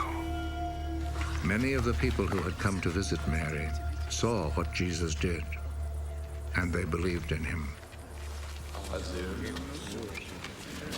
But some of them returned to the Pharisees and told them what Jesus had done. So the Pharisees and the chief priests met with the council and said, "What shall we do?" Look at all the miracles this man is performing. If we let him go on in this way, everyone will believe in him. The Roman authorities will take action and destroy our temple and our nation.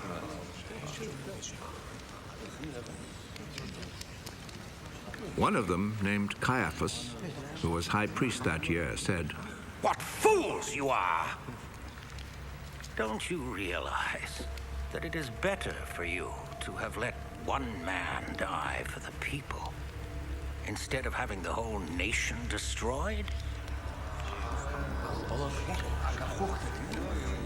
Actually, he did not say this of his own accord. Rather, as he was high priest that year, he was prophesying that Jesus was going to die for the Jewish people, and not only for them, but also to bring together into one body all the scattered people of God.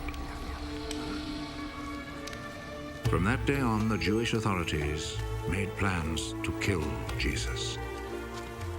So Jesus did not travel openly in Judea, but left and went to a place near the desert, to a town named Ephraim, where he stayed with his disciples. The time for the Passover festival was near, and many people went up from the country to Jerusalem to perform the ritual of purification before the festival. They were looking for Jesus, and as they gathered in the temple, they asked one another, "What do you think? Surely he will not come to the festival, will he?" The chief priests and the Pharisees had given orders that if anyone knew where Jesus was, he must report it, so that they could arrest him.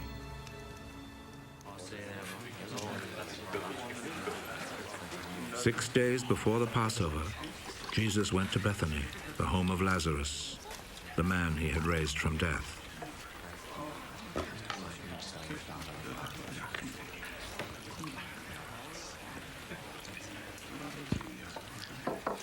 They prepared a dinner for him there, which Martha helped serve. Lazarus was one of those who were sitting at the table with Jesus.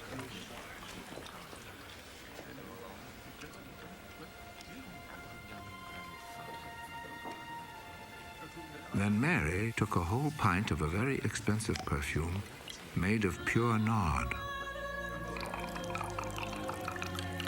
poured it on Jesus' feet, wiped them with her hair. The sweet smell of the perfume filled the whole house. One of Jesus' disciples, Judas Iscariot, the one who was going to betray him, said, "Why wasn't this perfume sold for 300 silver coins? And the money given to the poor." He said this not because he cared about the poor, but because he was a thief. He carried the money bag and would help himself from it. Leave her alone. Let her keep what she has for the day of my burial. You will always have poor people with you, but you will not always have me.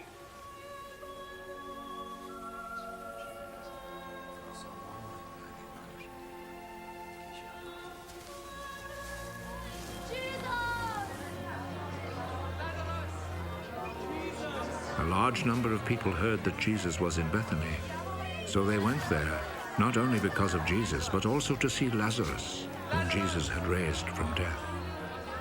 So the chief priests made plans to kill Lazarus too, because on his account many Jews were rejecting them and believing in Jesus. The next day, the large crowd that had come to the Passover festival heard that Jesus was coming to Jerusalem. So they took branches of palm trees and went out to meet him, shouting, "Praise God! God bless him who comes in the name of the Lord. God bless the King of Israel." Jesus found a donkey and rode on it, just as the scripture says, "Do not be afraid, city of Zion. Here comes your king, riding on a young donkey."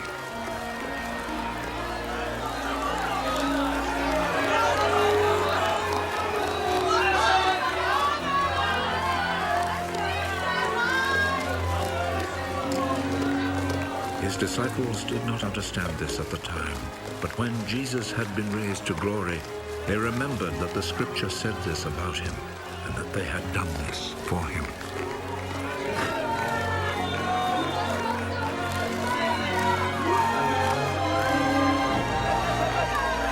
The people who had been with Jesus when he called Lazarus out of the grave and raised him from death had reported what had happened. That was why the crowd met him, because they heard he had performed this miracle. The Pharisees then said to one another, "You see, we are not succeeding at all. Look, the whole world is following him."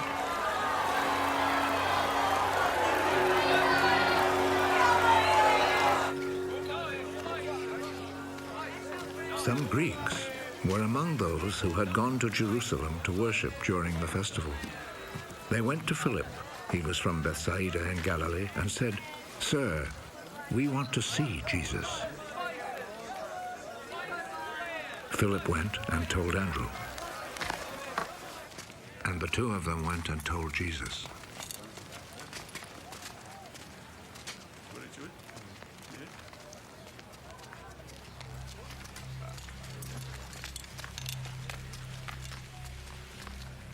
The hour has now come for the Son of Man to receive great glory.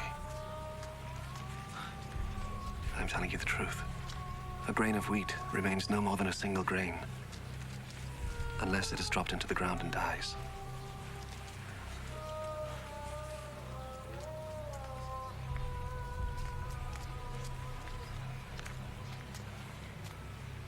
If it does die, then it produces many grains. Those who love their own life will lose it. Those who hate their own life in this world will keep it for life eternal.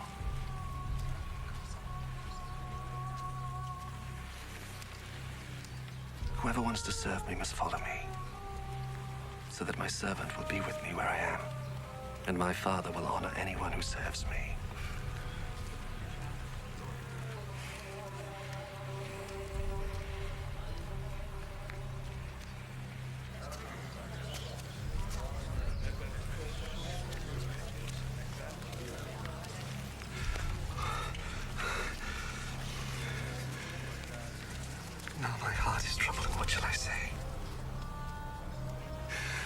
shall I say, Father, do not let this hour come upon me? But that is why I came. So that I might go through this hour of suffering. Father, bring glory to your name. Then a voice spoke from heaven, I have brought glory to it, and I will do so again.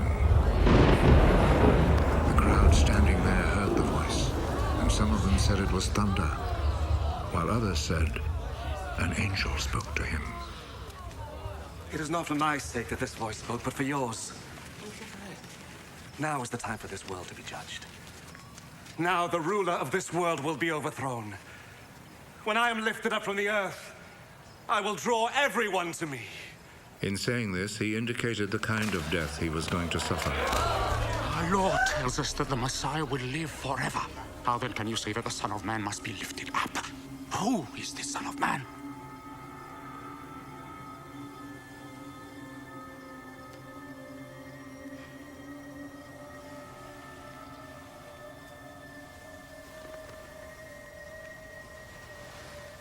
The light will be among you a little longer.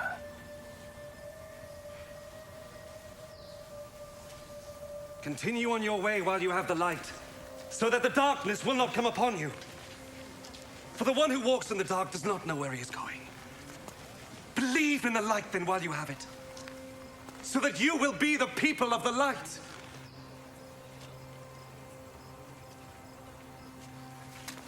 After Jesus said this, he went off and hid himself from them. Even though he had performed all these miracles in their presence, they did not believe in him, so that what the prophet Isaiah had said might come true. Lord, who believed the message we told? To whom did the Lord reveal his power?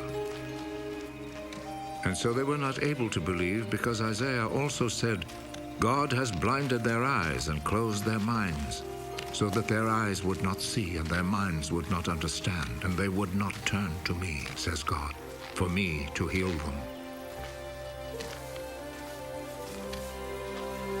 Isaiah said this because he saw Jesus' glory and spoke about him. Even then, many of the Jewish authorities believed in Jesus, but because of the Pharisees, they did not talk about it openly, so as not to be expelled from the synagogue.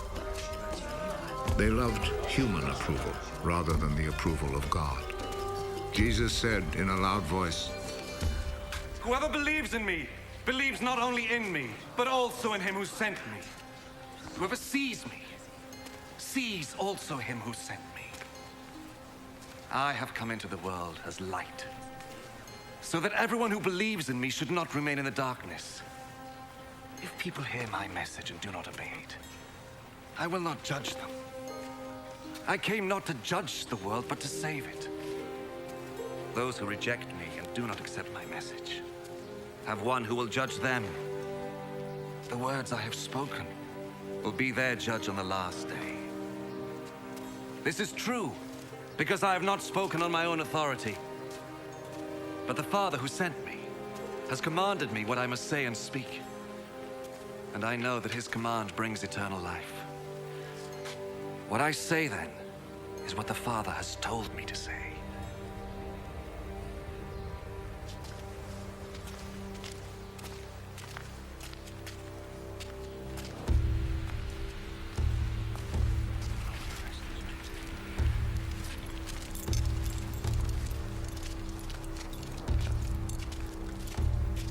It was now the day before the Passover festival. Jesus knew that the hour had come for him to leave this world and go to the Father. He had always loved those in the world who were his own, and he loved them to the very end.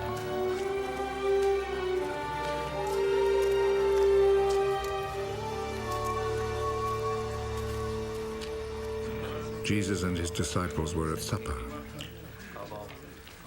The devil had already put into the heart of Judas, the son of Simon Iscariot, at the thought of betraying Jesus. Jesus knew that the Father had given him complete power. He knew that he had come from God and was going to God.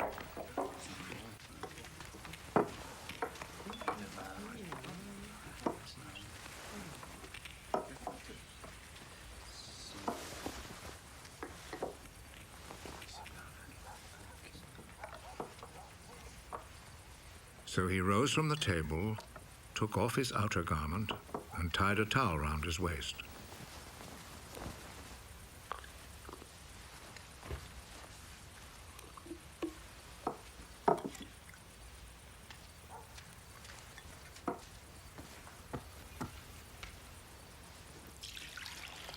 Then he poured some water into a wash basin and began to wash the disciples' feet and dry them with the towel around his waist.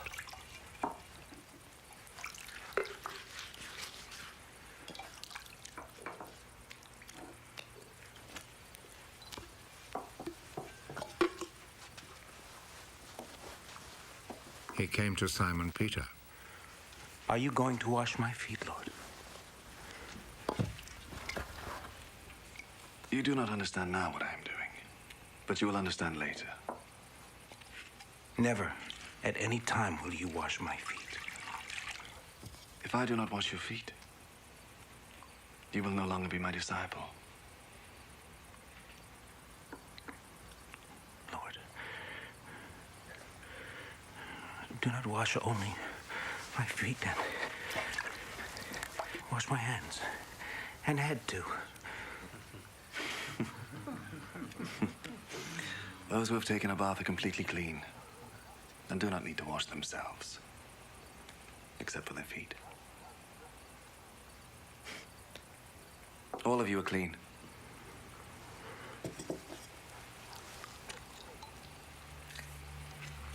All except one. Jesus already knew who was going to betray him. That is why he said, "All of you except one are clean."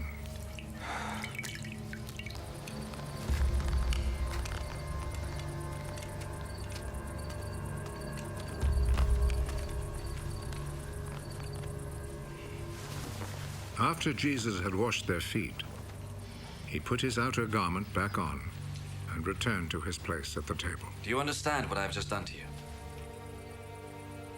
You call me teacher and Lord, and it is right that you should do so because that is what I am. I, your Lord and teacher, have just washed your feet. You then should wash one another's feet. I have set an example for you, so that you will do just what I have done for you. I am telling you the truth. No slaves are greater than their master, and no messengers are greater than the one who sent them. Now that you know this truth, how happy you will be if you put it into practice.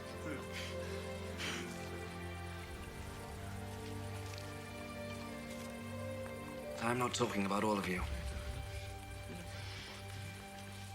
I know those I have chosen. But the scripture must come true that says the man who shared my food turned against me. I tell you this now before it happens, so that when it does happen, you will believe that I am who I am. I am telling you the truth. Whoever receives anyone I send receives me also. And whoever receives me receives him who sent me.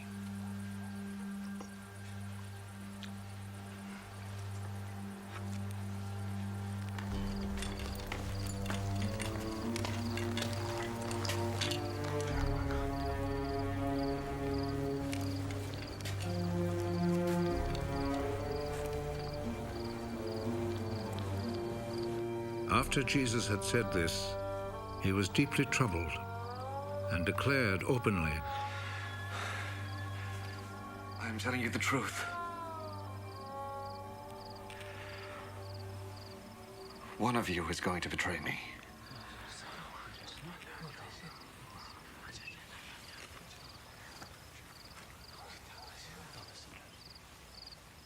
The disciples looked at one another, completely puzzled about whom he meant. One of the disciples, the one whom Jesus loved, was sitting next to Jesus. Simon Peter motioned to him.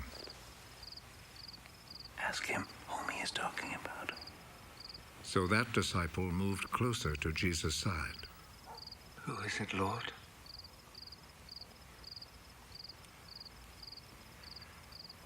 I will dip some bread in the sauce and give it to him. He is the man.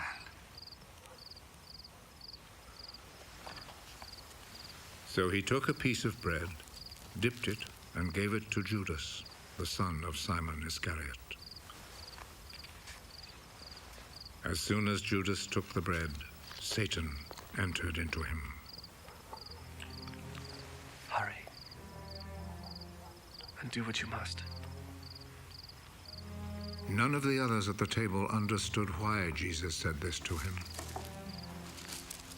Since Judas was in charge of the money bag, some of the disciples thought that Jesus had told him to go and buy what they needed for the festival, or to give something to the poor. Judas accepted the bread and went out at once.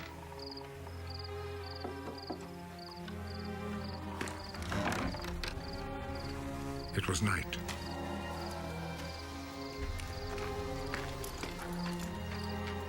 After Judas had left, Jesus said, Now the Son of Man's glory is revealed.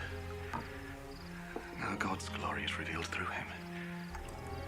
And if God's glory is revealed through him, then God will reveal the glory of the Son of Man in himself. And he will do so at once.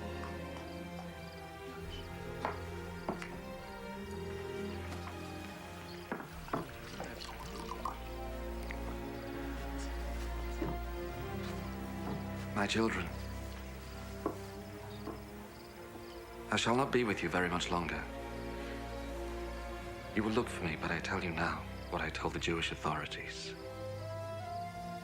You cannot go where I am going.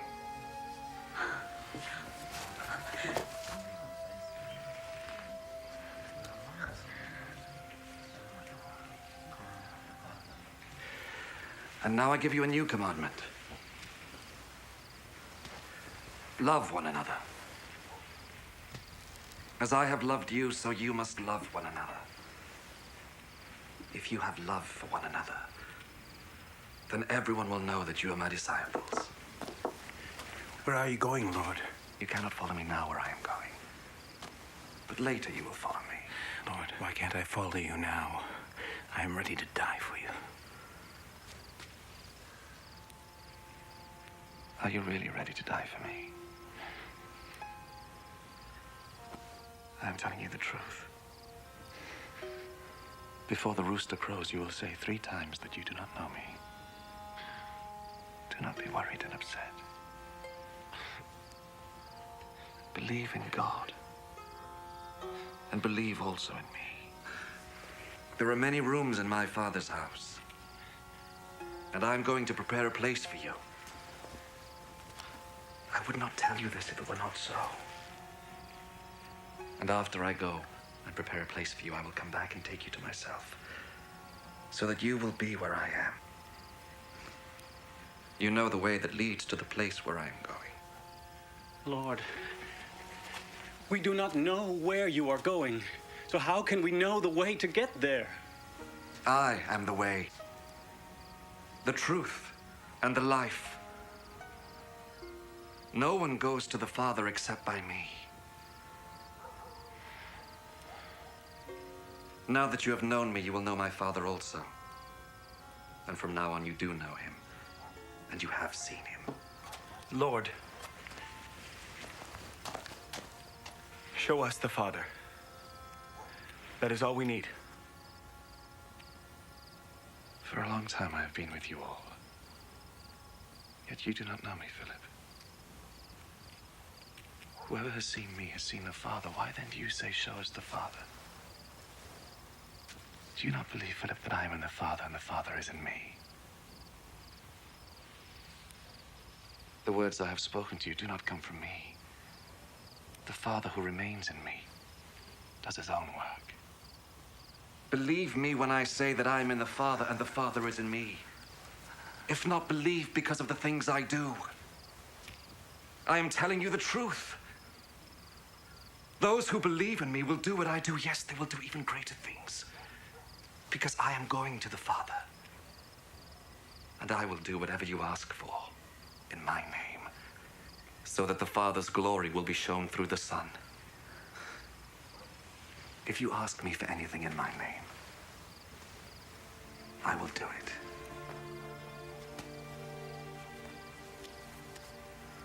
If you love me, you will obey my commandments. I will ask the Father, and he will give you another helper, who will stay with you forever. He is the Spirit who reveals the truth about God. The world cannot receive him, because it cannot see him or know him. But you know him, because he remains with you and is in you. When I go, you will not be left all alone. I will come back to you. In a little while, the world will see me no more. But you will see me. And because I live, you also will live. When that day comes, you will know that I am in my Father and that you are in me, just as I am in you. Those who accept my commandments and obey them are the ones who love me. My Father will love those who love me. I too will love them and reveal myself to them. Judas, not Judas Iscariot, said, Lord, how can it be that you will reveal yourself to us and not to the world? Those who love me will obey my teaching. My Father will love them, and my Father and I will come to them and live with them. Those who do not love me do not obey my teaching. And the teaching you have heard is not mine, but comes from the Father who sent me. I have told you this while I am still with you. The help of the Holy Spirit, whom the Father will send in my name, will teach you everything and make you remember all that I have told you. Peace is what I leave with you. It is my own peace that I give you. I do not give it as the world does. Do not be worried and upset. Do not be afraid. You heard me say to you, I am leaving, but I will come back to you. If you loved me, you would be glad that I am going to the Father, for he is greater than I. I have told you this now, before it all happens, so that when it does happen, you will believe. I cannot talk with you much longer, because the ruler of this world is coming. He has no power over me, but the world must know that I love the Father, and that is why I do everything as he commands me. Come, let us go from this place. I am the real vine, and my Father is the gardener. He breaks off every branch in me that does not bear fruit, and he prunes every branch that does bear fruit, so that it will be clean and bear more fruit. You have been made clean already by the teaching I have given you. Remain united to me, and I will remain united to you.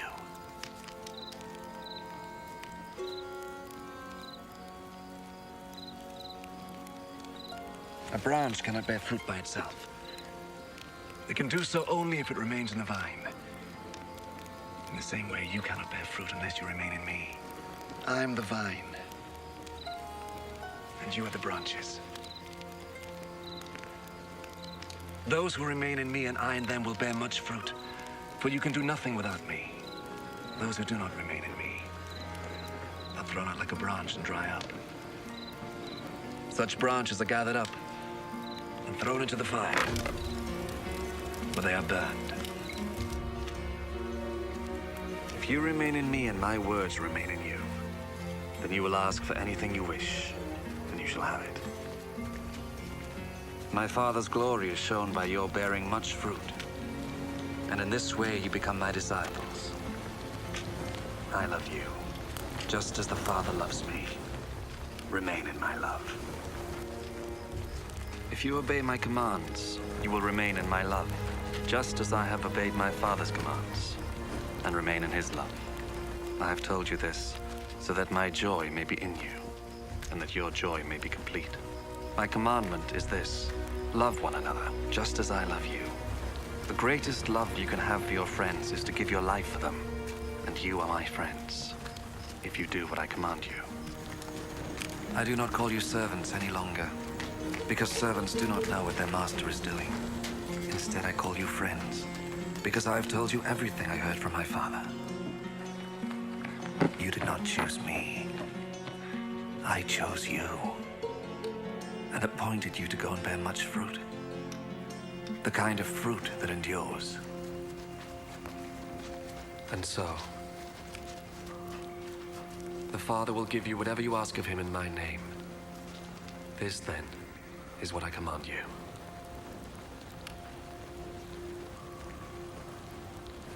Love one another. If the world hates you, just remember that it has hated me first. If you belong to the world, then the world would love you as its own. But I chose you from this world, and you do not belong to it. That is why the world hates you. Remember what I told you. Slaves are not greater than their master. If people persecuted me, they will persecute you too. If they obeyed my teaching, they will obey yours too. But they will do all this to you because you are mine. For they do not know the one who sent me. They would not have been guilty of sin if I had not come and spoken to them. As it is, they no longer have any excuse for their sin. Whoever hates me, hates my Father also. They would not have been guilty of sin if I had not done among them the things that no one else ever did. As it is, they have seen what I did, and they hate both me and my Father. This, however, was bound to happen, so that what is written in their law may come true.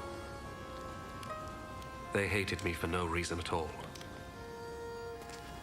The Helper will come, the Spirit who reveals the truth about God and who comes from the Father. I will send him to you from the Father, and he will speak about me, and you too will speak about me, because you have been with me from the very beginning. I have told you this, so that you will not give up your faith. You will be expelled from the synagogues, and the time will come when those who kill you will think that by doing this they are serving God. People will do these things to you because they have not known either the Father or me. But I have told you this so that when the time comes for them to do these things, you will remember what I told you. I did not tell you these things at the beginning, for I was with you. But now I am going to him who sent me. Yet none of you asks me where I am going. And now that I have told you, your hearts are full of sadness. But I am telling you the truth. It is better for you that I go away. Because if I do not go, the Helper will not come to you. But if I do go away, then I will send him to you. And when he comes, he will prove to the people of the world that they are wrong about sin, and about what is right, and about God's judgment. They are wrong about sin because they do not believe in me.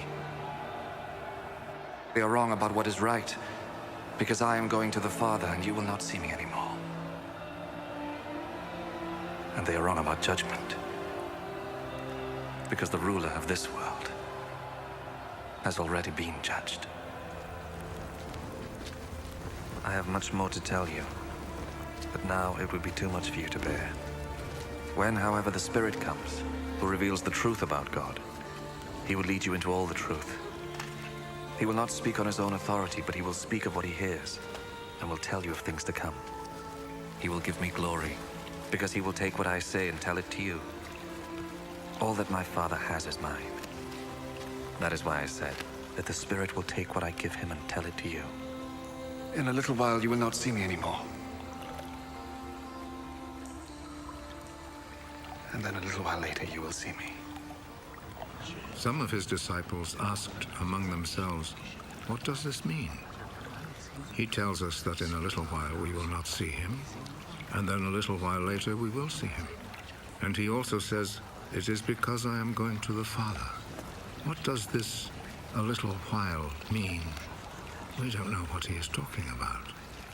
Jesus knew that they wanted to question him. I said, in a little while you will not see me. And then a little while later you will see me. Is this what you are asking about among yourselves? I am telling you the truth.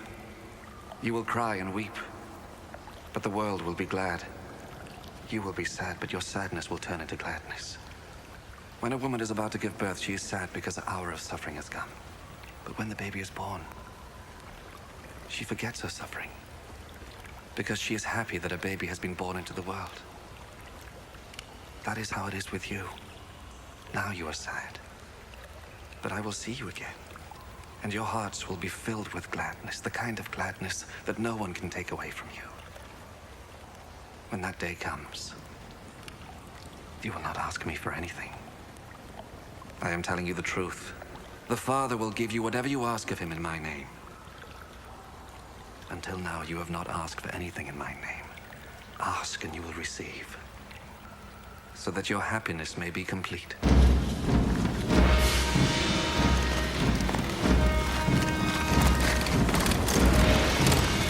I have used figures of speech to tell you these things.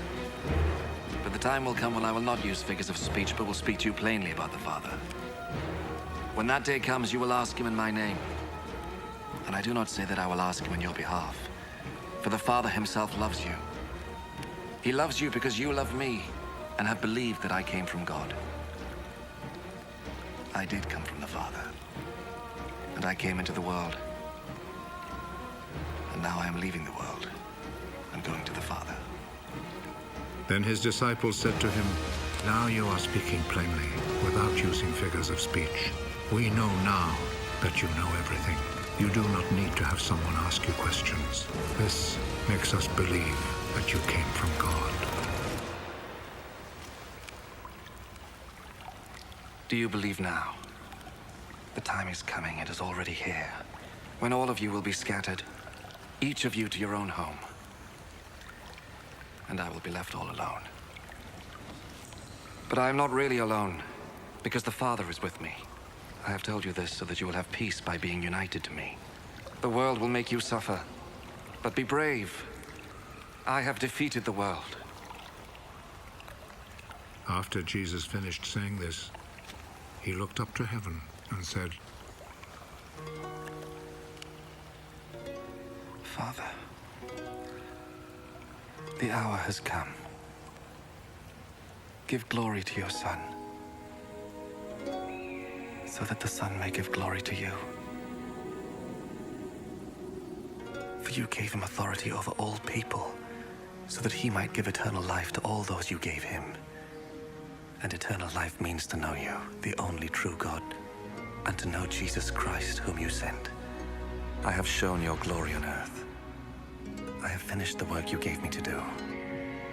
Father, give me glory in your presence now, the same glory I had with you before the world was made. I have made you known to those you gave me out of the world. They belonged to you, and you gave them to me. They have obeyed your word, and now they know that everything you gave me comes from you. I gave them the message that you gave me, and they received it. They know that it is true that I came from you, and they believe that you sent me. I pray for them. I do not pray for the world, but for those you gave me, for they belong to you.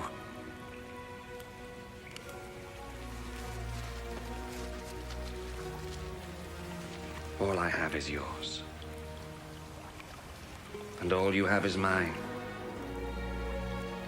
and my glory is shown through them. And now I am coming to you. I am no longer in the world, but they are in the world. Holy Father, keep them safe by the power of your name, the name you gave me, so that they may be one, just as you and I are one. While I was with them, I kept them safe by the power of your name, the name you gave me. I protected them, and not one of them was lost, except the man who was bound to be lost, so that the scripture might come true. And now I am coming to you, and I say these things in the world, so that they might have my joy in their hearts in all its fullness. I gave them your message, and the world hated them, because they do not belong to the world, just as I do not belong to the world. I do not ask you to take them out of the world, but I do ask you to keep them safe from the evil one. Just as I do not belong to the world, they do not belong to the world. Dedicate them to yourself by means of the truth. Your word is truth. I sent them into the world just as you sent me into the world. And for their sake, I dedicate myself to you in order that they, too, may be truly dedicated to you. I pray not only for them, but also for those who believe in me because of their message. I pray that they may all be one. Father, may they be in us, just as you are in me and I am in you. May they be one so that the world will believe that you sent me. I gave them the same glory you gave me, so that they may be one just as you and I are one. I and them and you and me, so that they may be completely one, in order that the world may know that you sent me, and that you love them as you love me. Father, you have given them to me, and I want them to be with me where I am, so that they may see my glory, the glory you gave me. For you loved me before the world was made. Righteous Father, the world does not know you, but I know you, and these know that you sent me. I made you known to them, and I will continue to do so, in order that the love you have for me may be in them, and so that I also may be in them. After Jesus had said this prayer, he left with his disciples and went across Kidron Brook.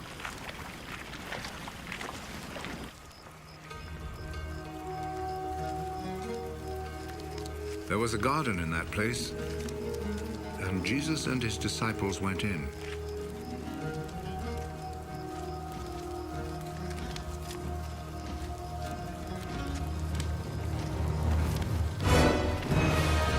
Judas, the traitor, knew where it was, because many times Jesus had met there with his disciples. So Judas went to the garden, taking with him a group of Roman soldiers and some temple guards sent by the chief priests and the Pharisees. They were armed and carried lanterns and torches.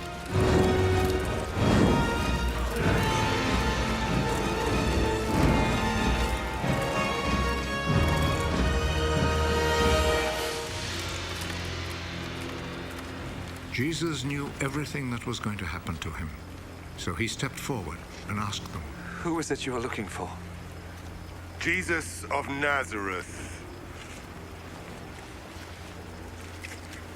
Judas the traitor was standing there with them when Jesus said to them, "I am he." They moved back and fell to the ground.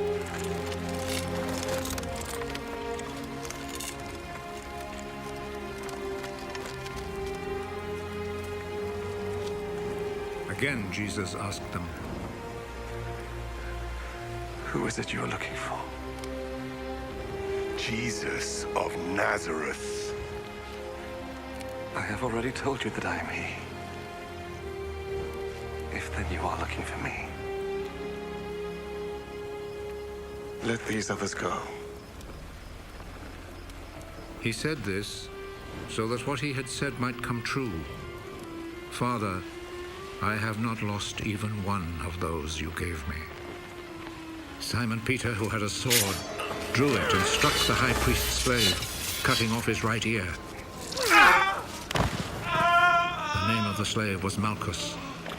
Put your sword back in its place. Do you think that I will not drink the cup of suffering which my Father has given me?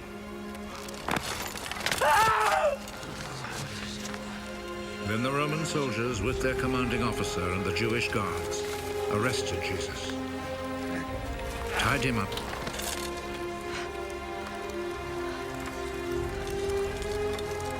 and took him first to Annas, He was the father-in-law of Caiaphas, who was high priest that year.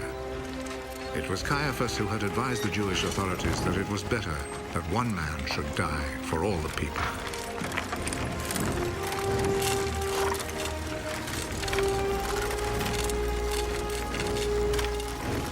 Simon Peter and another disciple followed Jesus. That other disciple was well known to the high priest, so he went with Jesus into the courtyard of the high priest's house, while Peter stayed outside by the gate.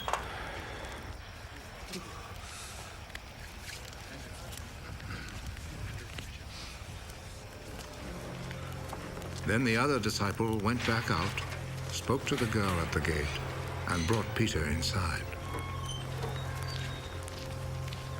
Aren't you also one of the disciples of that man? I'm not. It was cold, so the servants and guards had built a charcoal fire and were standing around it warming themselves. So Peter went over and stood with them, warming himself. The high priest questioned Jesus about his disciples and about his teaching. Jesus answered, I have always spoken publicly to everyone. All my teaching was done in the synagogues and in the temple where all the people come together. I have never said anything in secret. Why then do you question me? Question the people who heard me. Ask them what I told them. They know what I said. How dare you talk like that to the high priest?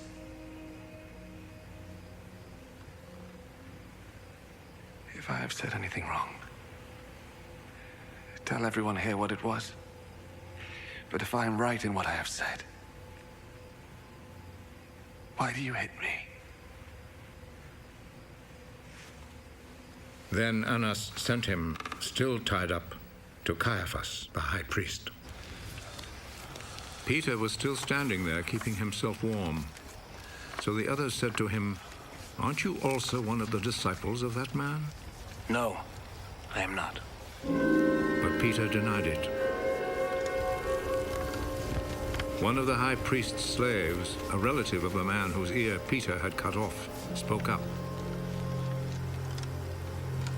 Didn't I see you with him in the garden? No. And at once, a rooster crowed.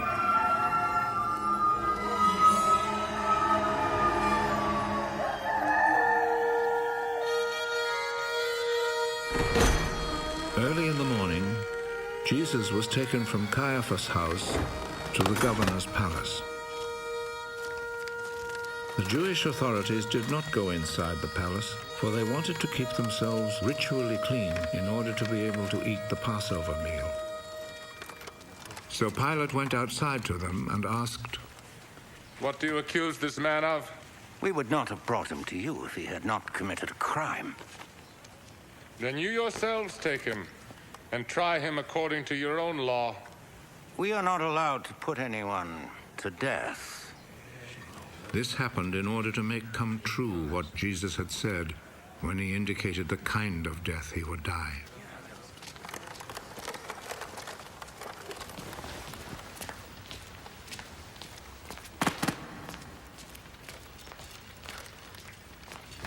Pilate went back into the palace and called Jesus.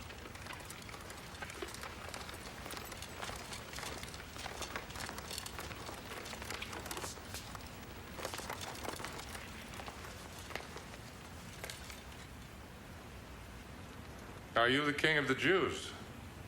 Does this question come from you? Or have others told you about me? Do you think I'm a Jew?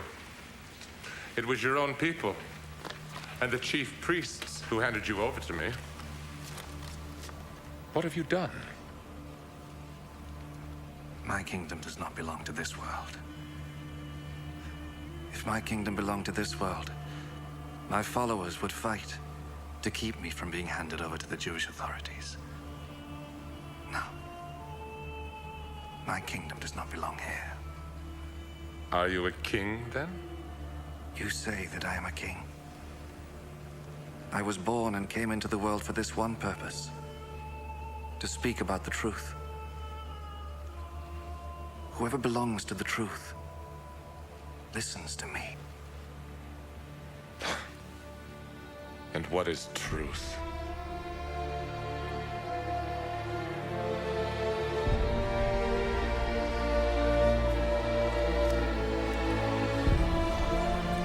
Then Pilate went back outside to the people and said to them, I cannot find any reason to condemn him, but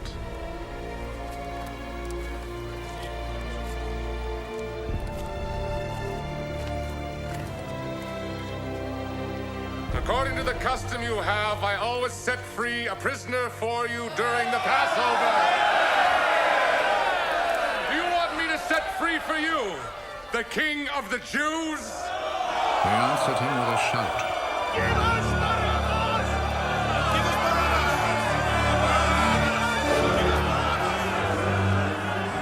Barabbas was a bandit.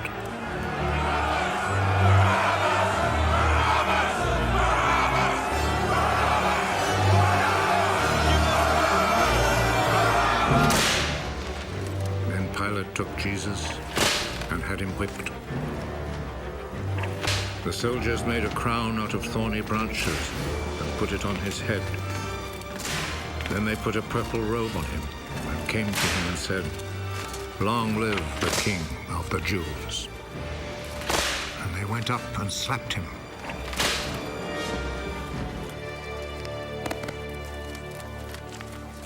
Pilate went back out once more and said to the crowd,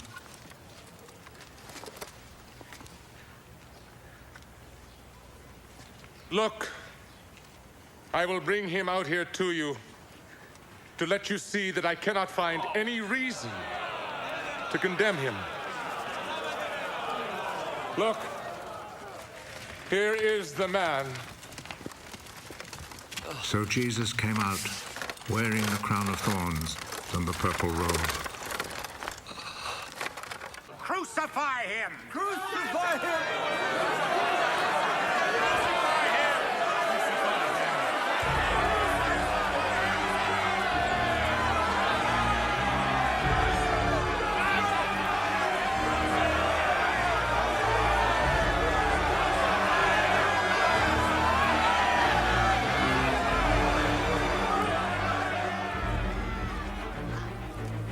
You take him then and crucify him. I find no reason to condemn him. We have a law that says he ought to die because he claimed to be the Son of God.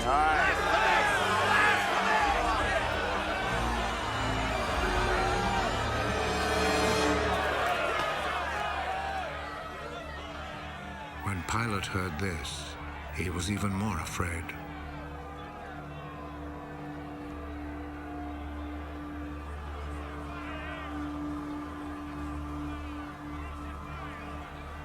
He went back into the palace and asked Jesus, Where do you come from? But Jesus did not answer. You will not speak to me. Remember, I have the authority to set you free and also to have you crucified. You have authority over me only because it was given to you by God. So the man who handed me over to you is guilty of a worse sin. When Pilate heard this, he tried to find a way to set Jesus free. If you set him free, that means you are not the Emperor's friend.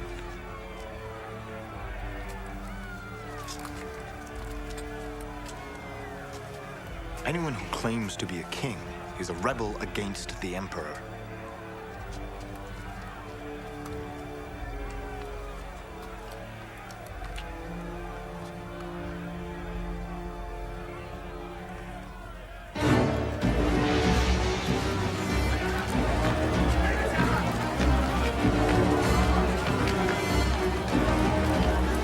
When Pilate heard these words, he took Jesus outside, and sat down on the judge's seat in the place called the Stone Pavement.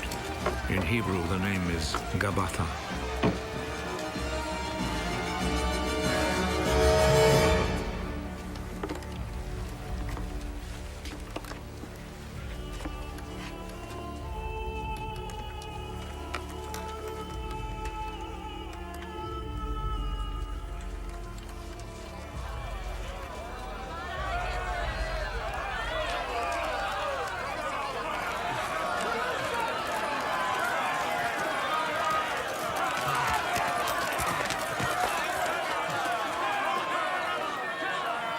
It was then almost noon of the day before the Passover. Pilate said to the people, "Here is your king." Kill him.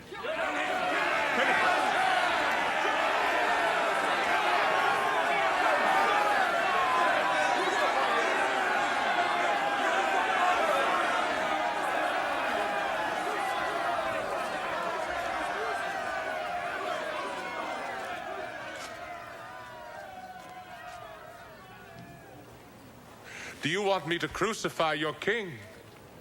The only king we have is the emperor.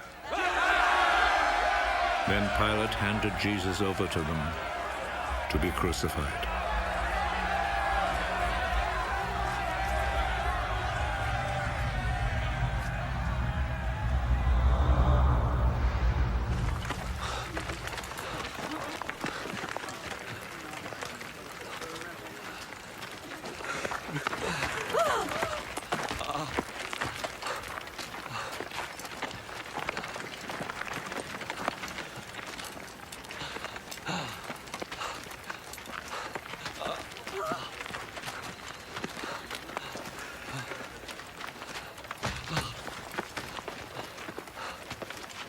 So they took charge of Jesus. He went out carrying his cross and came to the place of the skull, as it is called. In Hebrew it is called Golgotha.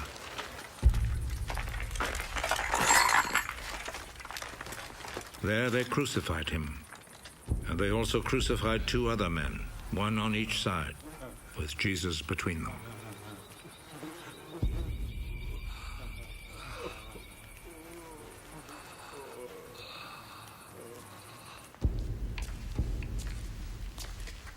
Pilate wrote a notice and had it put on the cross. Jesus of Nazareth, the King of the Jews, is what he wrote.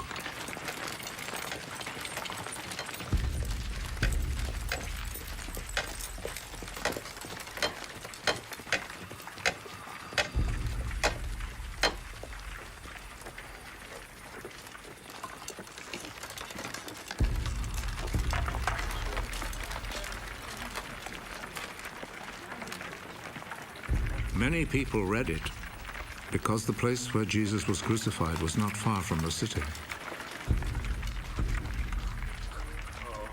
The notice was written in Hebrew, Latin, and Greek.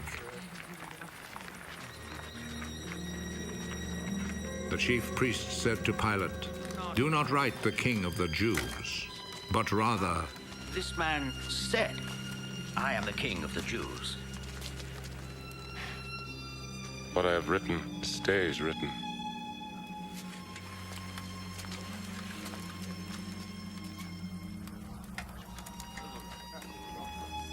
After the soldiers had crucified Jesus, they took his clothes and divided them into 4 parts, one part for each soldier.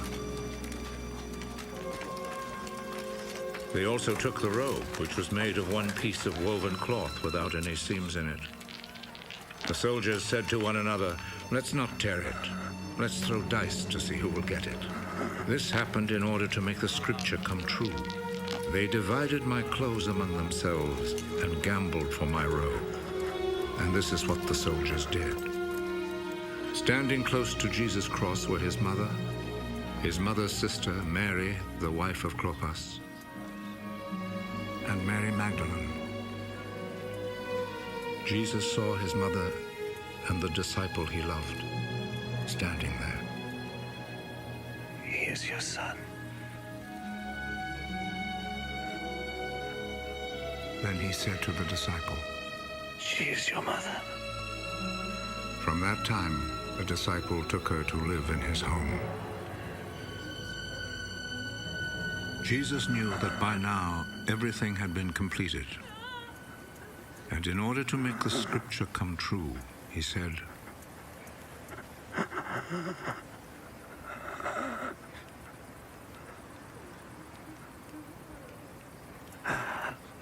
I am thirsty. A bowl was there, full of cheap wine. So a sponge was soaked in the wine, put on a stalk of hyssop, and lifted up to his lips.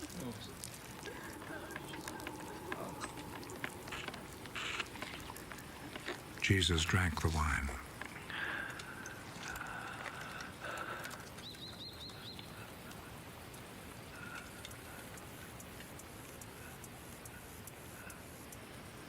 It is finished. Then he bowed his head and gave up his spirit.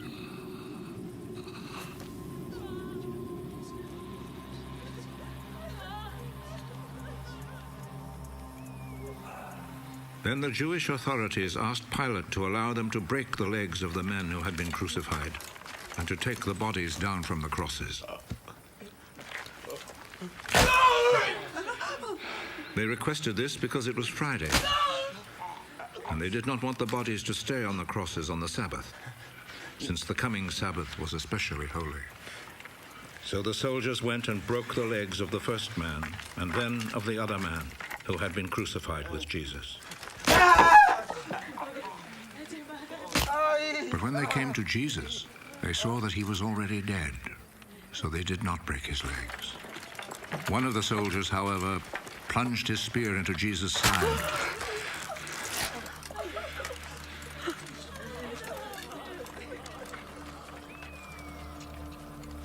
And at once, blood and water poured out.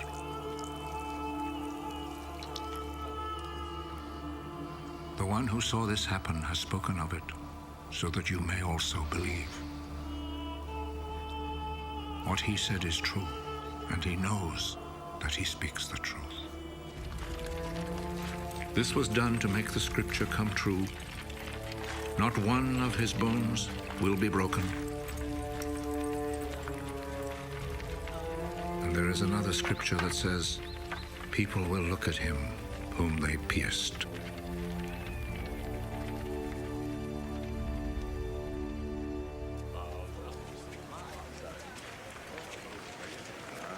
After this, Joseph, who was from the town of Arimathea, asked Pilate if he could take Jesus' body. Joseph was a follower of Jesus, but in secret because he was afraid of the Jewish authorities.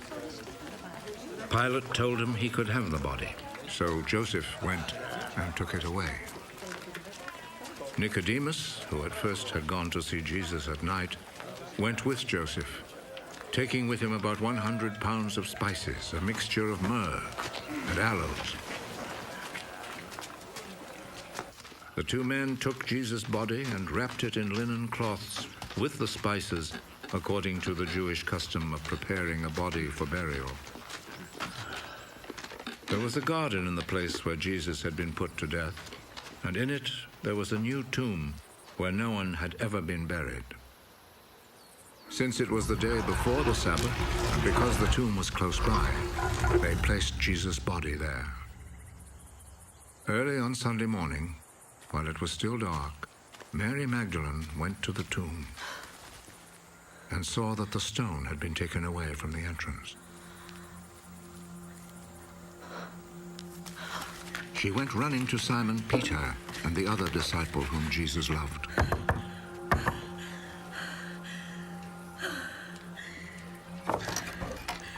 They have taken the Lord from the tomb, and we don't know where they have put him. Then Peter and the other disciple went to the tomb. The two of them were running, but the other disciple ran faster than Peter and reached the tomb first. He bent over and saw the linen cloths, but he did not go in. Behind him came Simon Peter, and he went straight into the tomb.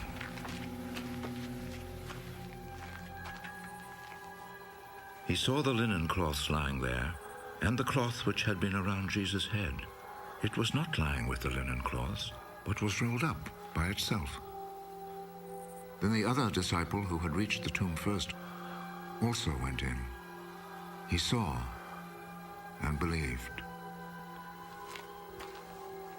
They still did not understand the scripture which said that he must rise from death. Then the disciples went back home. Mary stood crying outside the tomb. While she was still crying, she bent over and looked in the tomb.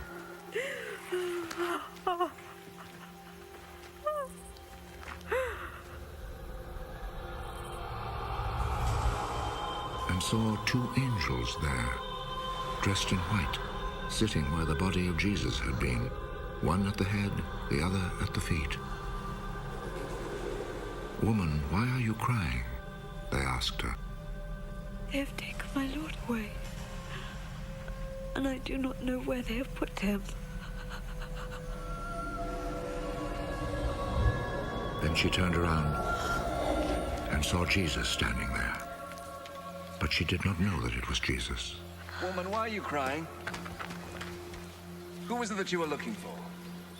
She thought he was the gardener, so she said to him, If you took him away, sir, tell me where you have put him, and I will go and get him.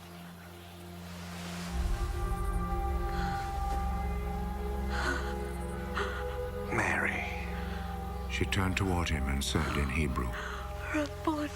This means teacher. Do not hold on to me, because I have not yet gone back up to the Father. But go to my brothers and tell them, I am returning to him who is my Father and their Father, my God and their God. So Mary Magdalene went and told the disciples that she had seen the Lord, and related to them what he had told her.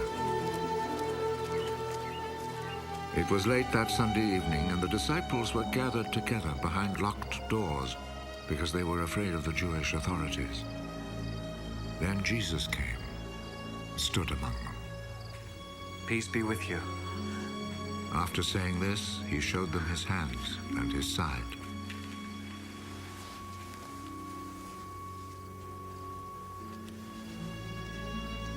The disciples were filled with joy at seeing the Lord. Jesus said to them again, Peace be with you. As the Father sent me, so I send you.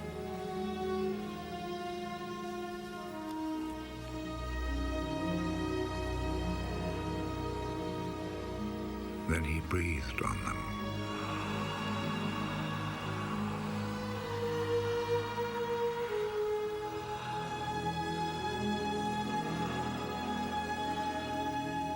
Receive the Holy Spirit.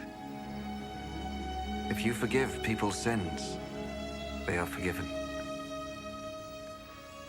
If you do not forgive them,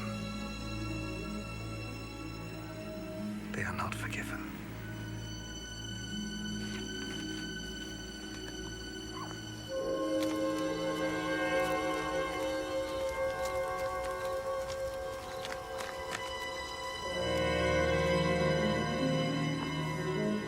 One of the 12 disciples, Thomas, called the twin, was not with them when Jesus came.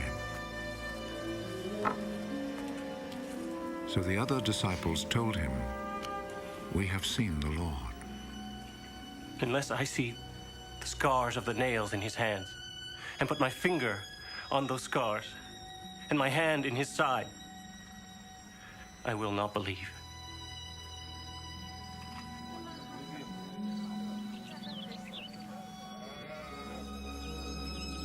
A week later, the disciples were together again indoors, and Thomas was with them.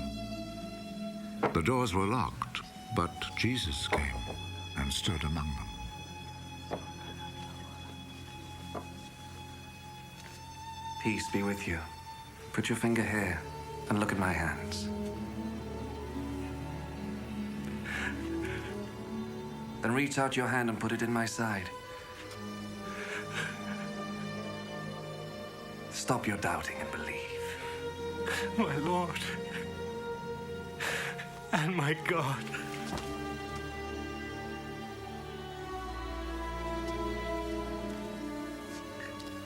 Do you believe? Because you see me. How happy are those who believe without seeing me?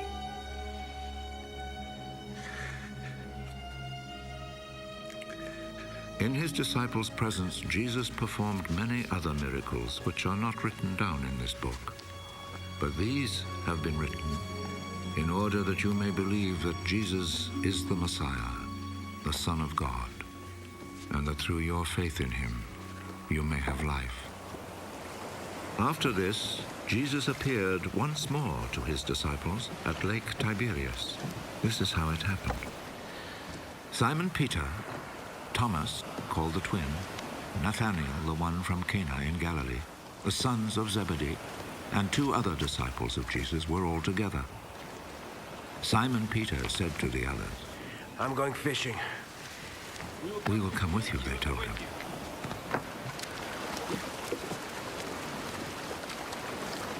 So they went out in a boat, but all that night they did not catch a thing.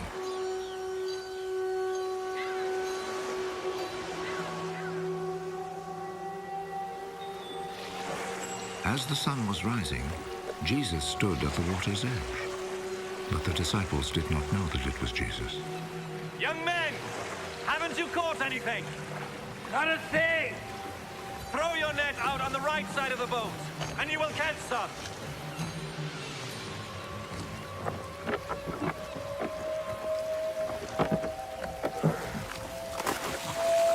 So they threw the net out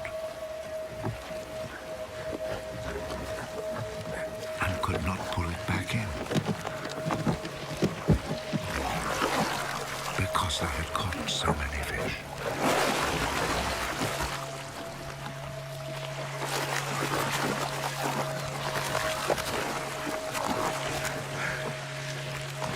The disciple whom Jesus loved said to Peter, It is the Lord.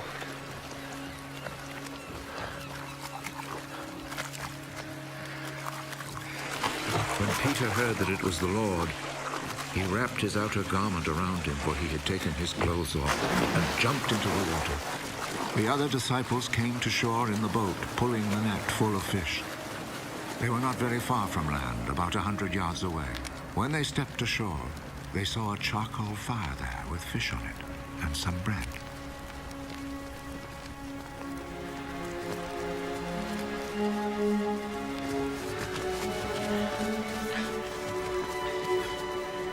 Bring some of the fish you've just caught.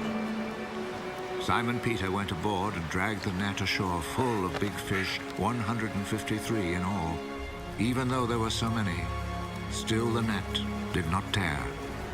Come and eat. None of the disciples dared ask him, Who are you? Because they knew it was the Lord. So Jesus went over, took the bread, and gave it to them. He did the same with the fish. This then was the 3rd time Jesus appeared to his disciples after he was raised from death. After they had eaten, Jesus said to Simon Peter, Simon, son of John, do you love me more than these others do?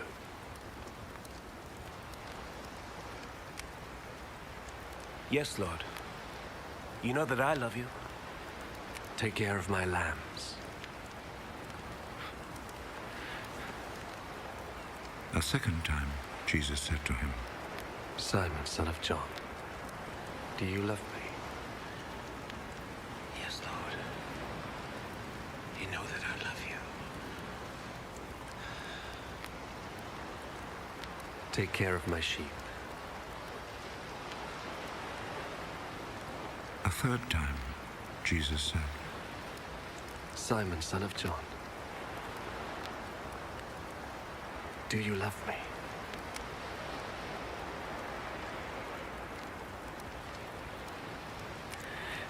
Peter became sad because Jesus asked him the 3rd time, Do you love me? And so he said to him, Lord,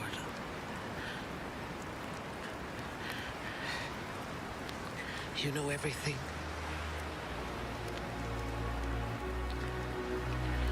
You know that I love you.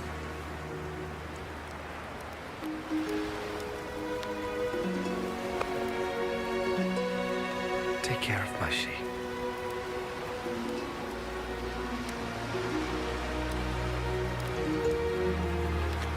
I am telling you the truth. When you were young, you used to get ready and go anywhere you wanted to. But when you are old, you will stretch out your hands, and someone else will tie you up and take you where you don't want to go. In saying this, Jesus was indicating the way in which Peter would die and bring glory to God. Then Jesus said to him, Follow me. Peter turned round and saw behind him that other disciple whom Jesus loved, the one who had leaned close to Jesus at the meal and had asked, Lord, who is going to betray you? When Peter saw him, he asked, Lord, what about this man?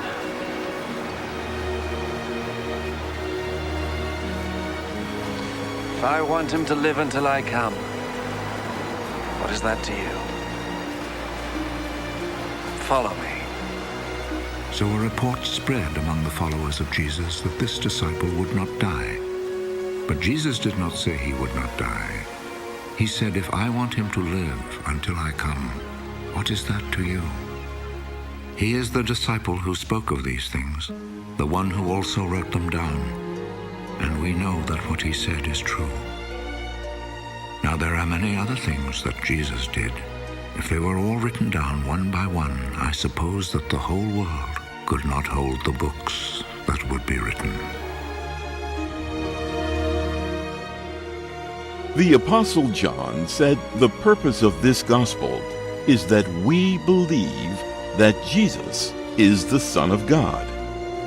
Now, in writing of these events, John urges us to believe, to trust in Jesus, who paid the penalty for your sin by dying on the cross. For God loved the world so much that he gave his only Son, so that everyone who believes in him may not die, but have eternal life.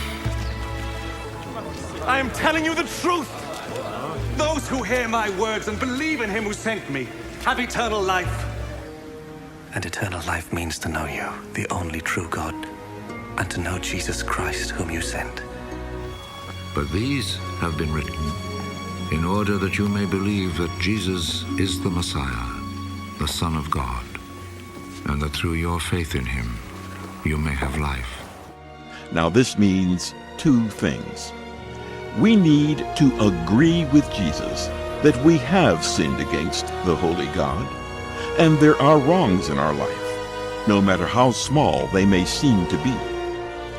And we need to rely on the fact that Jesus paid fully for our sin by his death on the cross, the death that we deserved. When we do this, immediately God freely gives us eternal life. Now, when the Apostle Thomas was confronted with this reality, he could only exclaim, "My Lord and my God." Right now, if you are willing, you can have peace with the living God when you make the following affirmation. I affirm I have sinned against the perfect God. I affirm that the death of Jesus on the cross completely paid for my sin. And I rely on Jesus' payment for my sin to receive life everlasting and a perfect standing before God, my Lord and my God.